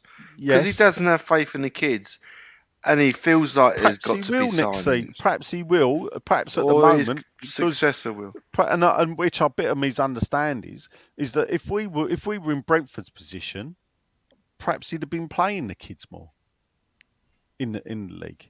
But because we are not in desperation stakes, but we're still not. And that's the annoying thing about the defeats to Liverpool and Palace for me, is that in both games we were leading, we'd sort of been good defensively all season, or most of the season, it was attacking, goal scoring was a problem. Well, defensively we've looked bad recently. Yeah. So, but we were winning in those games. So, one of them games we win, then we'd be sitting above Bournemouth, and Bournemouth was celebrating they're staying up, and we would have been. There was no way the teams, 5 or 6 teams below us, were gonna not every team below us was going to get to 37. Weren't going to happen. So we were that close, and then you can go into the game. That's what So if we can get a win against Man United, I would target that game. So Man what United. would you sacrifice the City game? Would you all day long stick Paquetá on I'd his put the arse? cup team out. Yeah, Put I'd put Rice the on cup his team arse. out. Yeah. I'd put Creswell out there. I'd start with Creswell. Lanzini. Well, Downs. Lanzini's not starting, is he? But I would go with Fornals again. I would go with Danny Ings. Yeah, I would. And give these boys and give the ones, even Flynn Downs. And the funny thing is, I'd say drop Rice. I would. Yeah, I'll I- give him a break. Let Souček run himself. Yeah. If you look into what the City ground. have got coming up as well. Yeah. I wouldn't be surprised if they put a change team out as well. Yeah. Yeah, but when they change their team, I know that. they've still got 180 million on the bench, haven't they? I know, but it could work. If we put changes, they put changes, we could get away with a respectable defeat as opposed to an annihilation. Yeah. If they had their main team out and we went change team, we might get done, which is really bad for you if you get done by 5 6s. Yeah. But yeah, I that's what I was saying. I think we should, like, with Wednesday, okay, we're losing that, but let's get ready and have a real go against Man United and just try and get those 3 points. And because they blow hot and cold, don't they, as well, Man United? Yeah. I didn't, at home, they seem to be unstoppable away from home. You can upset them. Look at Tottenham the other day. They were 2-0 up, Man United, and Tottenham. Have a look at Tottenham yesterday. Oh, yeah, that was wonderful, wasn't it? That was wonderful. Smashing, wasn't it?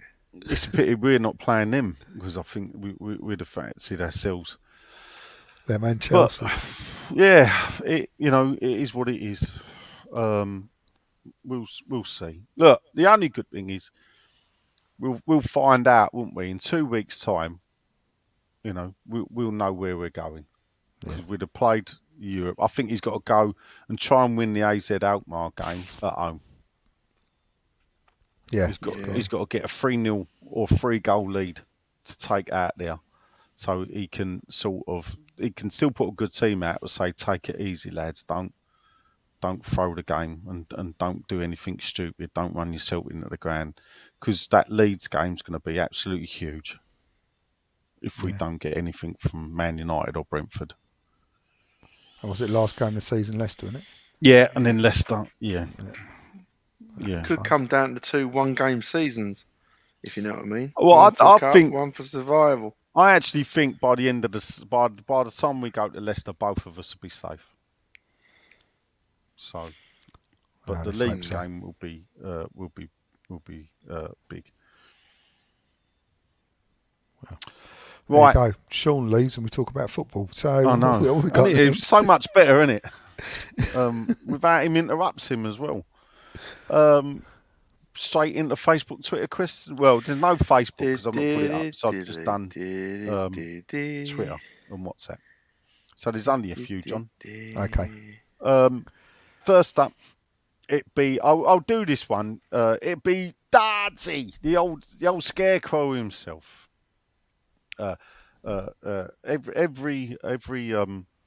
Every time he goes West Ham, the village loses.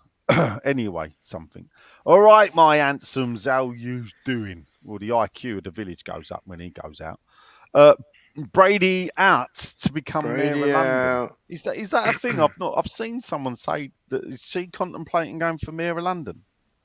It'd be wonderful. She is. That'd be great news. Yeah, it would be good news. She'll still take her coin. Don't you worry. She only works 2 hours in the afternoon, John. Yeah. She can do both. Wow.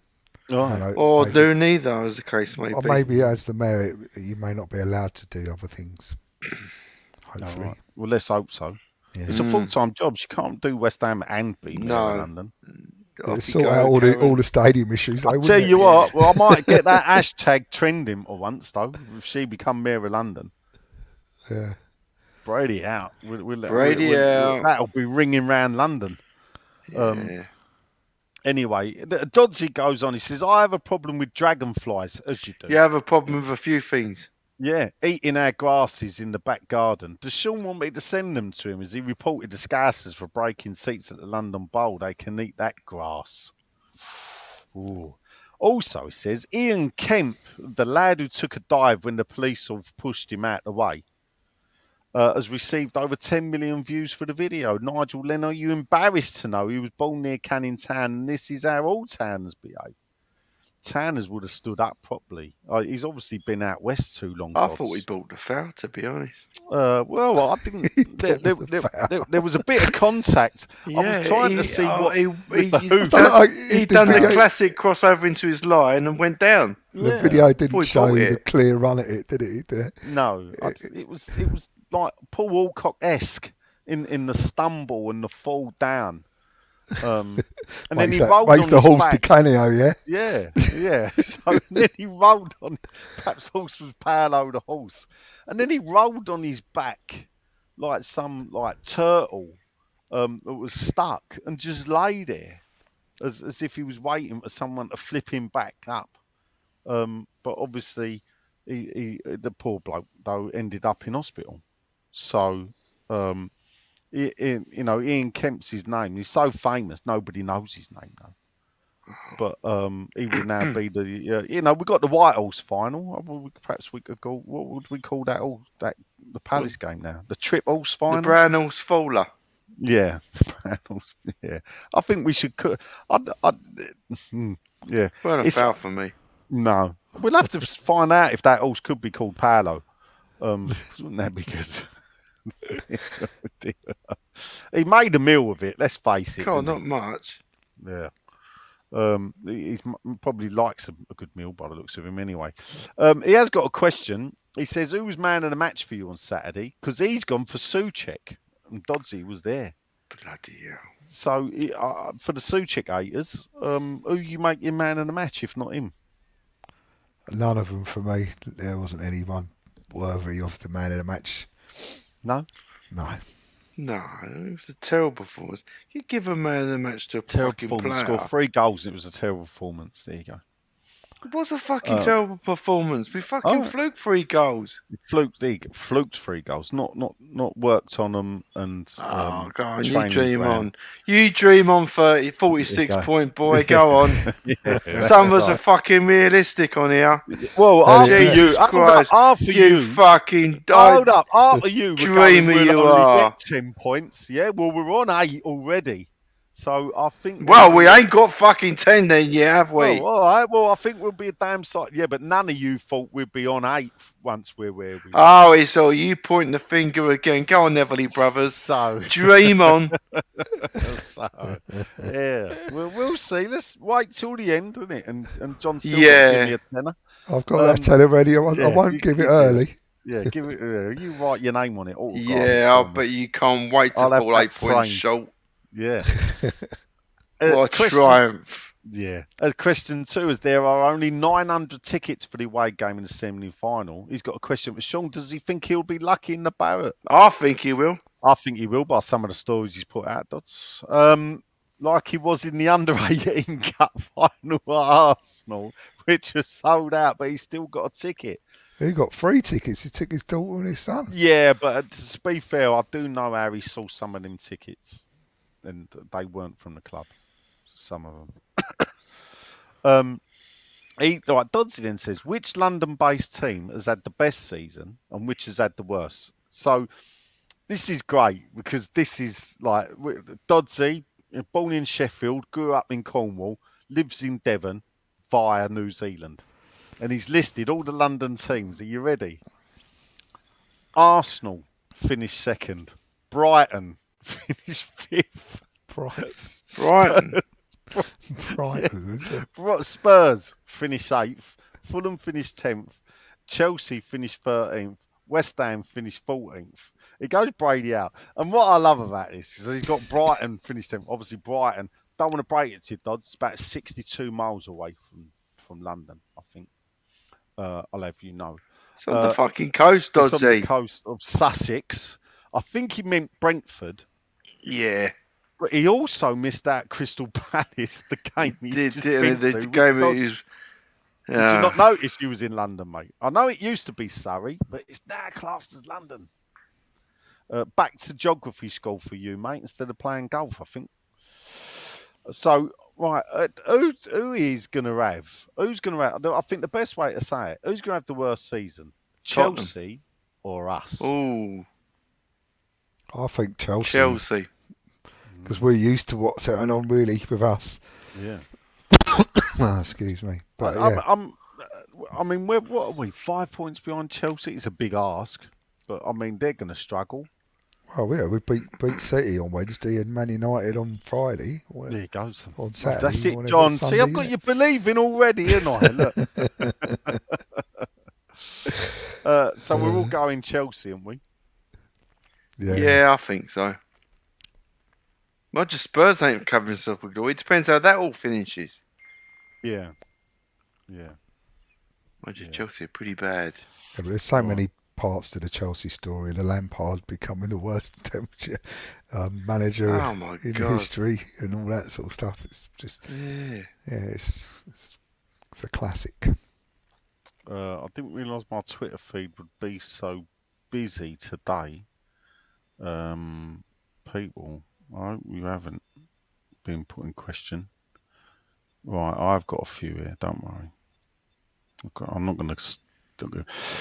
So Greg Morgan on Twitter, he says he assumes we're podding. He said, with Brady's buddy Tom Skinner as part of the management team, should everyone now say Bosh when doing the cross-dammers gesture? Also, will Sean swear allegiance to Sully on Coronation Day? Well, as you've heard, Tom Skinner has apologised for his part in buddying up with the PAI Capital boys that were going to take over the club and turn us into the new Man City. And we better watch out because these boys are serious, Tom Skinner said. Yeah. If you all remember that. And this is what makes me laugh about the club. It is a bloke that's done that. Anton Ferdinand was part of that as well, backing them. He's going to be playing for the team. So he's been brought back into the fold. So you think, how cheap are our club to themselves? Fucking dirt cheap. When does this club not have pride in itself? As people running the club, when do you think, what you want, we're going to get you in anything, and it just says they're willing to sell themselves out. Yeah. Because this is what they've done. By hiring Tom Skinner and bringing Ferdinand back in, they're actually selling themselves out, not the club, themselves. Yeah. Because Skinner basically said, you lot are fucking shit. We're going to kick you out. Yeah. And we know people who can do the job better than you. Yeah. And you turn around and you give them a fucking gig. Yeah. You've got no fucking pride, you ain't. Yeah. None of you there. Yeah. Brady out. Brady out. Everyone out. Brady out. Yeah, actually, all outs. Everyone out. Sean out. Sean out, definitely. Sean loves Brady. He does. He sort of gives. I think I know who this is now. I won't. I think it's Dan. You think it's Dan? The word's not announcing it, yeah, but no. See, me and you are definitely on the same wavelength. Yeah. But anyway, we know it's you, Dan. Yeah, we know it's you, Dan. Distressing situation for Son Saturday. Causing the delay to kick off. How many tubs of baby oil did it take to free him from the turnstiles? Well, it was only the Holmesdale, Dan, isn't it? And sorry, Sean loves Brady. And what I would say to you is that the best thing to do is not make the same joke twice on different accounts. Okay. But then again, Mark Reaper, who we like to call Kevin, says how many fire engines attended Seller's Park? The free the bald stooge from the turnstile. Board stooge. Dan 3160 43 40 4H was piped up. Oh, He said, yeah, the real one. He said, Yeah. it's a season ticket price increase to cover the cost of using the stadium for David Gold's wake. possibly. Ooh. Well, do you think they had to? Well, Sean did say these things have all got to be paid for. Yeah, He said it. We He was did. talking about the youth games. I did. Did you see they all got a free scarf though? That's not. I'll have to have that. At my funeral. Dan's also heard a whisper of waves of prostitutes are currently migrating from Eastern Europe to Amsterdam like wildebeest across the Serengeti, getting ready for the West Ham fans' arrival. Do we leave that joke there? You cut out a little bit. I didn't hear you. Oh, was it? I was trying to play. All right. I said that Dan's heard I'll just a whisper leave it there, Nigel. that waves of prostitutes are currently I'll just leave it there. Oh, from Eastern Europe to Amsterdam, he says. right. He's talking about Stell and Dodsley, isn't he, really? Or one of them. Right. So here's a question that we can discuss. Yeah. And it's from Nicholas Killington, Ronnie to Gary's Reggie, Claret and Booze. And he's got a question. And he's good because he actually puts a Q in front of it to make it so I know it's a question. Cheers for that. Based on the irrefutable evidence presented by Gary Killington last night's booze up in relation to fatigue, he says, winking, looking at me, do you think Moyes needs to rest and rotate the squad for the remaining fixtures to ensure the players are fresh for the last 5 or 6 games? Now, what was presented by Gary was a study by Pompey Polytechnic, that well-known bastion seat of learning, into fatigue and its relationship specifically to professional footballers. And they looked back at footballers from the 80s and 90s and they looked at them now. Right. And basically what they come up with is even though footballers back then had probably had a bigger BMI, had a worse diet and wasn't as physically fit and the pitches, but basically they've overtrained now, yeah, and they're like racehorses. Now, as we know, racehorses, it only takes the slightest thing for them to break down and be injured. And in fact, if they have a Zuma type injury, that's it. They're in their pedigree chum 3 weeks later. So actually, the firmness of the football pitches as well means that they will get more injuries despite them being fitter. Also, what they said was that because of the way football's played now at a faster pace, far faster than anything that was ever been played now, that actually the recovery time of the human body in these people is 3 to 4 days. Right. So they're not getting 3 or 4 days rest. No. They're getting 2 to 3 days rest maximum. No, but they did have like World Cup off, didn't they? Some of them. Well, yes. So that pre-season kind of thing, where if that when they come back from pre-season, people would say, "Oh, they need to get up to match fitness." So where's the opportunity now to rotate them now? Where's the I suppose you could do it against Man City and technically throw the game, and then come back against Man United fresh. Yeah, but then realistically, you got Man United, then we've got Ghent, and then we got Brentford. We're on fumes. Really? Who do you target? Do you target Man United because it's home, or Brentford because you perceive it's easier, but it's away? Man United, I Man think. United's the first game. Yeah. Okay. No. But really, look, I'm not sure. I mean, logically, there's a lot of talk about this fatigue. He should have rotated players' fatigue, and it's logical. I admit that it is logical, but it's just another display from him that he just doesn't change things. And yet, with all like the increased amount of games we've had, through success, by the way, he still hasn't done it. And he's like, the old West Ham setup, chairman and manager, is just not very reactive, is it? Really? No, So I mean, not at all. we'll never know if fatigue's a problem. We never know that for sure. We don't have the players' stats and everything. They No. don't know, do It's they? logical. My argument, because we've had I've had it in WhatsApp with Nick and Gary, and we That's not discussed like it. you to argue over technology. I know, and I did it last night as well. Not last night, we didn't really argue, but obviously for me, you know, I get players sometimes need protecting from themselves, but when you talk to players, they always say, "I'd rather play than train." Yeah, well, of course they will. and they're happy to play 2 games a week. But I suppose when it is condensed into the amount of, so we've just played 9 games, I think, in April. Look, if we were winning, the people wouldn't be talking about changing No. the fucking team. And this is what I said was, why don't ever people point the finger at, you know, the likes of Man City? Why do people never say, you know? But then I suppose he has got players. He does, you know, that Alvarez. You know, he's only played about 10 games, scored 8 goals. You know, Yeah. because he's got Ireland. Yeah. You know, Ireland, he Well, don't rotate, but he look only how plays much- an hour. Look how many Look changes. how much Foden's rested. Yeah, Do you know how many Jesus. changes Klopp makes for a game, and yeah. it may But that's no advert because they're struggling, aren't they? they're, Well, they're not as good as they have been. They aren't. They are. You're right. Mm.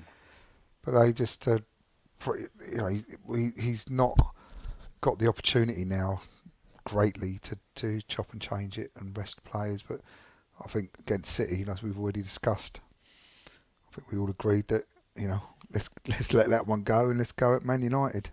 Yeah. I mean, have we played? Do you think we have got? Have we played too many games this season? Do you think that's part of the problem? Well, I would have said, starting off the season, I would have said that was a good thing. Me wanting it to be a transition, I would have thought the more games, the better. Because we knew these games are coming, which is why we said, sort your team out before the World Cup, and then when we get back, you need to be in the ground running. Well, that was my attitude. Now it's just being a fucking prick doing nothing. The games are coming thick and fast, and now it looks like we're hanging on for dear life. It just didn't engineer the situation right. Yeah. So it comes down to it. And all the stats can tell you what you like, but the performance against City spoke of fatigue. It looked like Palace. we were Palace. It looked like we were well off it all over the place. We can clip this and play it next week because I think you'll be the same against City. Yeah. But yeah, look, the Palace result for me, a 4-3 defeat. For me, there's no, you know, by hook or by crook. You know, we weren't that far off of it. We was always in the game. I get it weren't a great performance. I think the result masks the performance. Yeah, it flatters. We should be working on this and how to deal with it. And he's never done it, Nigel. It's going to be the same with fucking Brentford, you know it, didn't you? I know you're going to be optimistic about it, but he's found no way of fucking playing them. Well, yeah, no, yeah. 2-2 Everton. Oh, was it? Yeah. Well, I mean, that's the best result for us, actually. A draw, if it can stay that way. Fucking 46 point, man. Now he's fucking looking the other games. Jesus Christ, you predicted 46 points. Yeah, hold up. And look, let's face it, right? I still think, we can get 42. I still think we can get 42. I'm trying to fucking... He's pulled 4 back. Fucking hell. Get the microscope out. What the fuck have you found? Fucking hell. Hold up. I'll tell you where I've lost me 4, because this is where I've lost me 4, because I had us to beat Palace. Yeah, we didn't. We lost. No, so there's 3 points wiped out straight away. Oh, and it bad, isn't it? And I got fucking hell. out of a point There we against Villa go. by the ref. Oh, Hey, you're so unlucky, you are. Mate, I'll tell you. You're very unlucky, Nigel. I am, because I lost a point against Liverpool as well. There's me 4 points gone now. But don't Terrible, worry, isn't it? the game's left. We'll get. How many do we need for 42 points? You need to win all of them. Another 8. No, we don't. 42 points. We need another 8 points. 2 wins. Why 2 they? draws. What did 42 go? You said 46. You can't have 42. Yeah, no, but We've I've gone lost 4 down on points, haven't 42. I? I've lost 4 points. Well, it's not my fault because you predicted it wrong. Yeah, but hold up. Because you are. You all laughed. You all said we wouldn't get 10. Yeah. Well, we I- haven't We yet. haven't got them yet. And Well, that's You what I got to said. get past our fucking milestone before we even get near to yours. We get 42. I'm claiming moral victory. Oh, yeah. Oh, you baby fucking of course you are. Of You're course you moral are. victory. Out of fucking defeat, you can Yes, find a victory. Well, if we get 42 points, we can crack on. We've had an When do we average get the 42nd point? then? against Leicester away? So that at the end of the season. Yeah, that's when we. So get we the could 42nd still point. be in it by the time we get to 42. Let's say you get unlucky You- again, Listen, and it's what- 40 and not 42. Oh, no, We could I've- still be playing the last game of the season to stay in the league. Is that what you're trying to tell me? If you're unlucky again, Right, I'll tell you. Look, now you've started, yeah. So last season, yeah, you needed 36 points to stay up. yeah, In 2021, you needed 29 points to stay up. right. In 2020, 35. It's 2019, 2023. right? You just need to- 35. We just need Yeah, to not and- be at the bottom. No, but have a look at what these teams have got down there. Yeah, but they were unlucky though, weren't they? Oh, are they? Yeah, because that's what happened to you. You were unlucky No, because you lost we're 4 lucky. points. We're lucky. that There's 6 teams short. Can't other teams be unlucky? Well, yeah, cool. Listen, I'll tell you who's unlucky when I was doing my research. And actually, it makes me think, I really hope Everton go down. And it may be petty, and it's for this reason. And it goes back to 1995, 96, or 1996. And Everton played Bolton in the September at Bolton. And the game was 0-0. But Bolton, the ball crossed the line. And I think it was Taggart cleared the ball from the back of the goal. And the referee waved play on. At the end of the season, Bolton went down with 40 points and Everton stayed up with 40 points on goal difference. Now, the game ended 0-0, but Bolton scored. Everton should have gone down back then. Mm-hmm. I think that's Bolton fans... luck for you, mate. Luck. That for is you. luck. That Yeah. you know, and this is the thing when you look at it. Everton have been in this situation more than often enough. Cool, you know. yeah. So You can't say they don't deserve it. it's horrible, I think, but I think the time has come now where Everton get a bit of taste of what a lot of us have had. I think they're the second longest top flight team behind Arsenal, Everton. I think it was the 50s was the last time. Well, they got put it this relegated. way, I thought our away kit was awful, but theirs is pink. It's Yeah, terrible. yeah, it's even worse. It's not the first.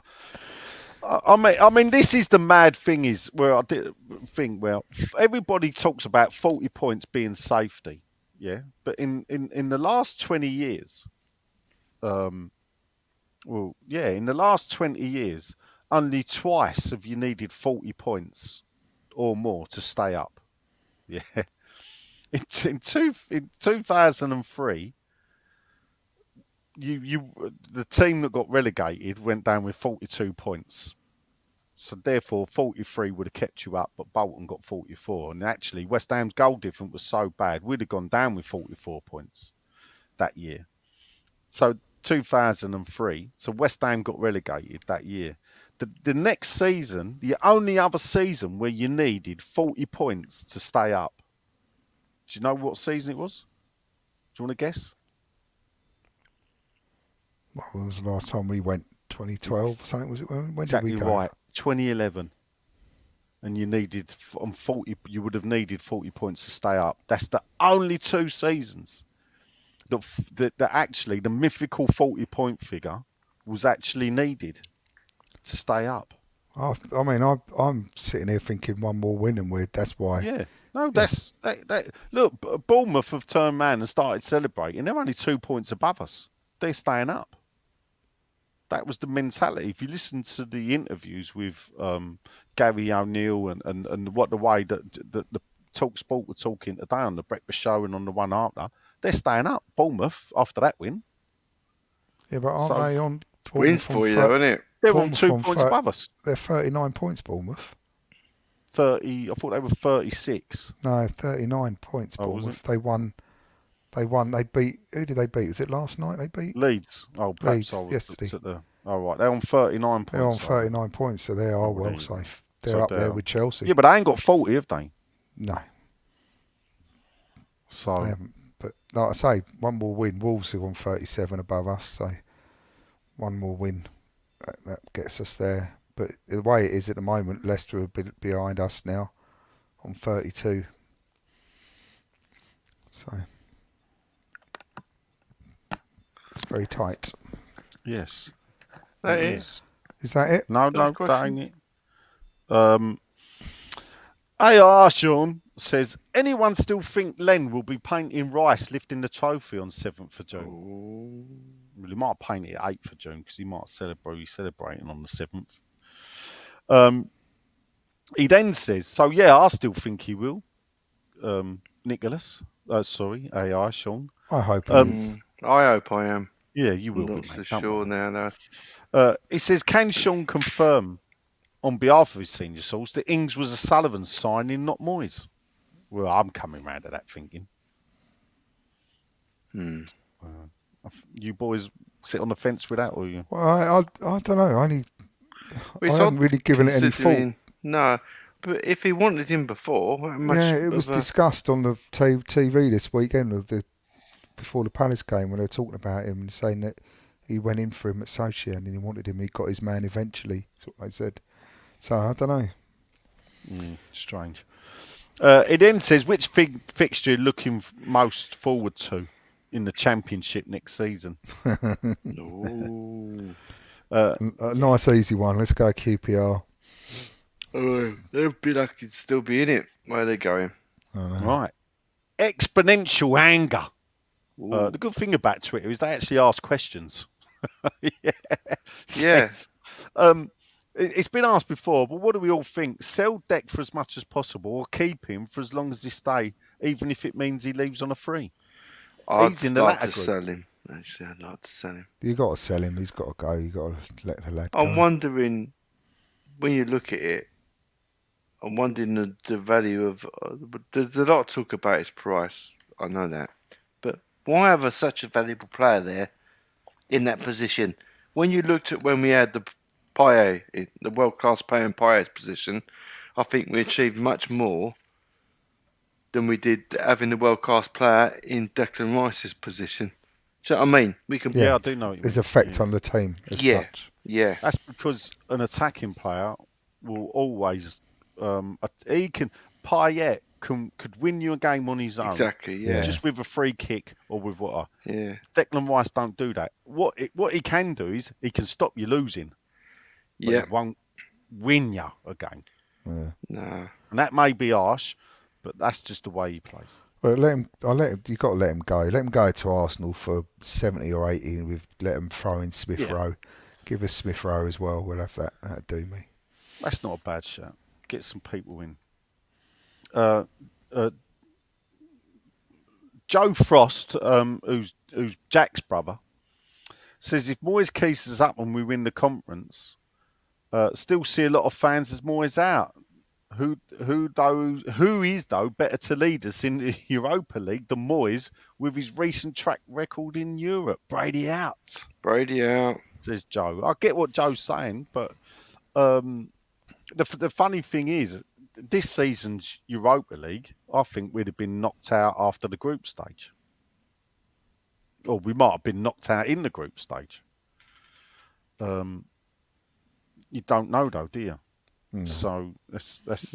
But if you look at I actually think that the quality of teams in the Europa League semi-finals is up there with the quality of teams in the Champions League final, in the semi-finals. Yeah. But I get where you're coming from, Joe. Ziggy Stardust or Uncle Ziggy Dave. plays guitar. It can indeed. Can the West Ham marketing team get any lower than an annoying mattress salesman to punt a 2-bob tournament in the USA? Brady out. Brady out. Yes, they can. Well, they They'll always find a surprise. way. Yeah, Yeah. they will find a way. I think what I've sussed what's happening now is someone on Twitter said, "Are you doing question time?" And I said to them, "Ask a question quick, I'll read it out." And basically, a lot of people have seen that tweet, it seems, because they're replying to both of us. John Bish, or Bishy, on Twitter says there's nothing like a poor West Ham result to ruin your weekend. Didn't ruin mine, Bish. I thought it was a good game. Oh, lucky you. But Bishy was pleased to see his own town club, Stevenage, also known as the Borough, secure promotion to League One. Behind the Orient, though, I would add, who were champions, from luckily escaping relegation last season to promotion. Their change in fortune has been similar to that of, in reverse. Oh, he says Newcastle. So he has got a question. He says, other than the Mighty Hammers, is there another team? All right, you got fondness for? If so, who and why? Brady Moyes and Sully out. John, who you got fondness for? Fondness. Yeah, I started to go to Corinthian Casuals a bit. Yeah. When I was living that way still. I used to go to there a bit. I used to get right. a pint, stand in the ground, watch them play. Bit further out now, is it? Yeah, it's a bit further out of the way. Oh. Though I'm thinking about going out Aldershot Town's quite near me. I can go in and see them. Oh, right. Well, Aldershot have just been relegated to the League South, have they not? I don't know. They were in the same league as that was Wigan, wasn't it? Not As Wigan, Wigan. Wrexham. Yeah, but they've just been relegated. They've just been relegated, have they? Funny enough, my local team, 2 minutes from my house, Averley, have just been promoted for the first time ever into the National League South. Oh, we could have a little derby going So on. we could have we'll have that if when Averley play Aldershot and win Aldershot, you let her come over. Yeah, absolutely. Averley's literally 2 minutes from my house. Yeah. And that's good. You can have a beer there. They've got a lovely bar there. It's a nice new stadium, 3G pitch. Len, fondness for another team? Lately, I haven't had one. I haven't even kept up with others. No, right. Not none you look out for. You think, oh yeah. Not really. Not this season. I haven't. All right. Okay. All right. Well, Orient for me. I was made up to see them promoted and champions. Funny enough, Bish, it was a bit cat and mouse with Stevenage at one point, but luckily you boys then fell away, and I thought you were going playoffs. But you managed to claw it back up, and probably Northampton will be coming up as well with them. But I mean, yeah, Orient, I'd sort of look out for. Sunderland in the Championship. Seem to have blown it, drawn 2-2 at home to Watford. They've got a tough game. They've got to go away to Preston.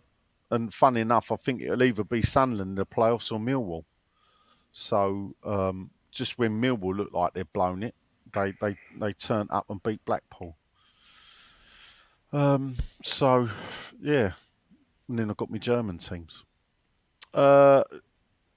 Ding-a-ling. Evening, gents. Brady out. Hello, Stuart. He said, Brady with out. Danny Ings not suiting our system, is it time to get Mabama onto the starting lineup as ready replacement for Antonio from the bench? I think we all agree that that's a yes, isn't it? Get Mabama in. I'd like to see him have a few I runs. would. Mhm. Official Big Dave. I like Dave. Dave, as he is on Twitter, he's a proper grand opera as well. I don't converse with you, Dave, but I do follow what you do. Goals might be fun, he said. He's got, but have you ever seen a worse 4-3 than Saturday? No, No, I agree, Dave. it It's wasn't been a- particularly bad 4-3. Yeah, I don't think it was that bad. Oh, God. Can you want to hear yourselves at times? Greg, your boy, Sister Ryan. Evening all, he says. You need to be careful how you say that, Grant. Can you think of a player in another era who, like Souček, played every week, but the majority of fans wouldn't have him in the team? He says Ian Dowie was the first name I thought of. Ian Dowie was so bad, he won runner-up in Hammer of the Year. That's how bad Ian Dowie I'm pretty was. sure when Ian Dowie played, there was no one behind him that was better. I Trying don't to know. think back. I don't know. Moyes out, Southern out. Brady out. Everyone out. I can't think of a West Ham player, actually, that gets as much grief as Souček. I can't. Well, I don't Which think is it's a real shame. It's the choice Constantly. of playing him. It's a real shame because I really like him and liked what he's done. He can just be went off- effective. he went Do you know, off the he's ball. going to win the cup for us. I hope so. Winning set piece, of course. Yeah. He's playing. That's why I never just go Souček. Oh, he's because playing. He's playing. We all know he's playing. He's fucking I've playing. stopped alright. even contemplating it. He did drop in once, didn't he? Didn't he come on 20 minutes into the Yeah. game? Wasn't there an injury? And he brought Souček on. He is. He's Something stupid like that. he's his modern day Fellaini, but It without was. the I goals. remember we was in the supporters club and it came in. He was dropped. We was having a drink. I remember Yeah. the game. I can't remember who he was playing, but it was like one of them night games, and he literally came on 20 minutes in. Uncle Ted Sexton, Dave's son, says he's gone for a 3-1. I don't. Is that a win for Wednesday, Dave? Ed? Let me know. Ping me a message. Mark Hagan or Hagan, 2 G's. I'm going Hagan. You can correct me later. He says, is Ben Rama on his way out? Is he the worst crosser of the ball at the club? Why, when we're having a breakout or attacking with pace and the ball goes to Benny, is everything stopped? Is it because we play with inverted wingers, so he always checks the ball back on his right foot? Is that the problem? Don't know. Just think it could be, but I He mean, just we can't talked about him fucking earlier. You know, pass. my opinion of him. shit Yeah. football brain. I've had enough of him, Spurs. No way back for him for me. Yeah. You can't consistently fucking can't have a block of 10 games where you achieve nothing and you're rubbish. It's all very too fucking comfortable for a team. How some players get in the team? Fucking beyond me. You can fall so much out of form and still get a start. This is David Moyes you're talking about. Fucking hell. Anyway, You know, I come thought he on, was a next hard question. man to please. Don't you just like going to get all wound up again, Len? Yeah, don't worry. Yeah. It's coming to the end now. That is it. Bedtime. For not Facebook, but for Twitter question time, I believe. I just double There you check go. on Twitter because I'll the tell you man what I who would did check. ask me never asked a question. You know where you want to check? You Yeah, want to I'm check on just- WhatsApp because I think you've had. Oh, was it? We had one. Oh, right, here we go. So David Hautzig. It's better be good. He says, last season, it was clear the squad was too thin to manage the number of matches played. So that there was the primary goal of the last summer transfer window, he said, was to correct it. Yet here we are seeing the vast majority of signings either playing no part or big parts, or no part or big parts in the league. Rice says Rice admitted there was fatigue. Did Is he? that a failure? I don't know. I don't think he has, Dave. Is that a failure in recruitment? And then he says, if so, whose failure? Well, we were talking about that earlier, weren't we? Who is to blame? Who is the reason why he's reverted to type and plays all his old players and not many of his new signings? And then we had the discussion of who made the signings, didn't we? Yeah. Yeah. Is it Newman, do you think? Yeah. I think I remember when Newman was appointed, I listened to an interview he'd done. And he did it with a Bristol City podcast, which then obviously highlighted why Newman was at West Ham, because he'd played for Bristol City with David Moyes. And when asked on the Bristol City podcast, you know, what was the big thing that he'd done at Man City, he'd gone, well, I was like head of international recruitment. He said, so, you know, the big one, he says, for me, is David Villa. Yeah? And you think, well, great find, wasn't it? But then you think, well, that was 10 years ago, though. What about all the rest? Yeah. If that's because let's face it, Man City have brought better players in than David Villa after David, a brilliant player. I'm not knocking it, but think of all the wonderful players that Man City signed in the period after while Newman was there. Because if that's the best he can put his finger on, I think it perhaps highlights why we've done so badly then. So I don't, you know, it's one of them things as well. I thought Newman was brought in to work for the club, not for David Moyes. So did I. Yeah, but then, as I said, that podcast taught me that actually him and David Moyes are great mates. Played 200 odd games together, I think, for Bristol City, or 100 odd games together. You know, and you think, oh fuck me. So what that means is when we sack Moyes, he has to go as well. Well, I thought we'd stopped all that with fucking Pellegrini. Yeah, we wanted some continuity. Yeah, and therein lies the problem. And to swing it all round, that's why this club will never achieve, and it will never do anything under this ownership. It will never be challenging for whatever they said. And so, until this ownership leaves, this is what we got. So, you know, I'd like to think I won't keep banging the Brady out. Brady out. Everyone out. I'm not sure I want a Brady for mayor, but still. Yeah, but get her off our back. Well, if it Brady for mayor, get her out of. Well, I'm all for but it. She's a politician, you know. I don't know if I'd want to inflict her on London. That's the only thing. Ain't our problem anymore. Told you this. No, but I do work in London, and I am a Londoner. Yeah, I know that still don't get you a fucking vote, does it? No, it I doesn't. can run a business in London, have a business registered in London, born in London, work in London, educate London, everything London. Don't get a vote for the mayor. No, that's right. Yeah. No, I don't. No. You like to pay. I have to pay his fucking tax though. Yeah. But still. Right, that's it. Wrap it up. All done, dusted. Thanks a lot, gents. Yeah, thank you, Thank everyone. you very much, John. Yep. See you Thank next very time. much. Thank you, gentlemen. Sean's now going to put the theme tune on the end, and badly, and hopefully he won't pick up the bit that we then say off here. Bye. See ya. Bobby Moore. More than just a podcast. Bobby Moore.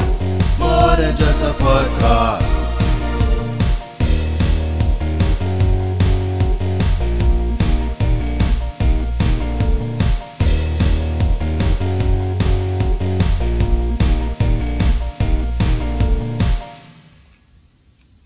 You know what?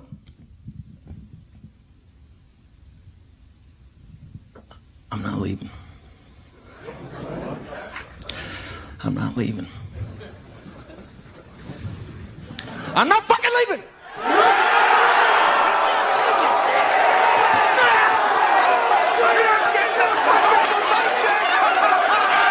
The show goes on! This is my home! They're gonna need a fucking wrecking ball to take me out of here! Wankers. Fucking embarrassing. Waste of our time. Fucking waste of our time.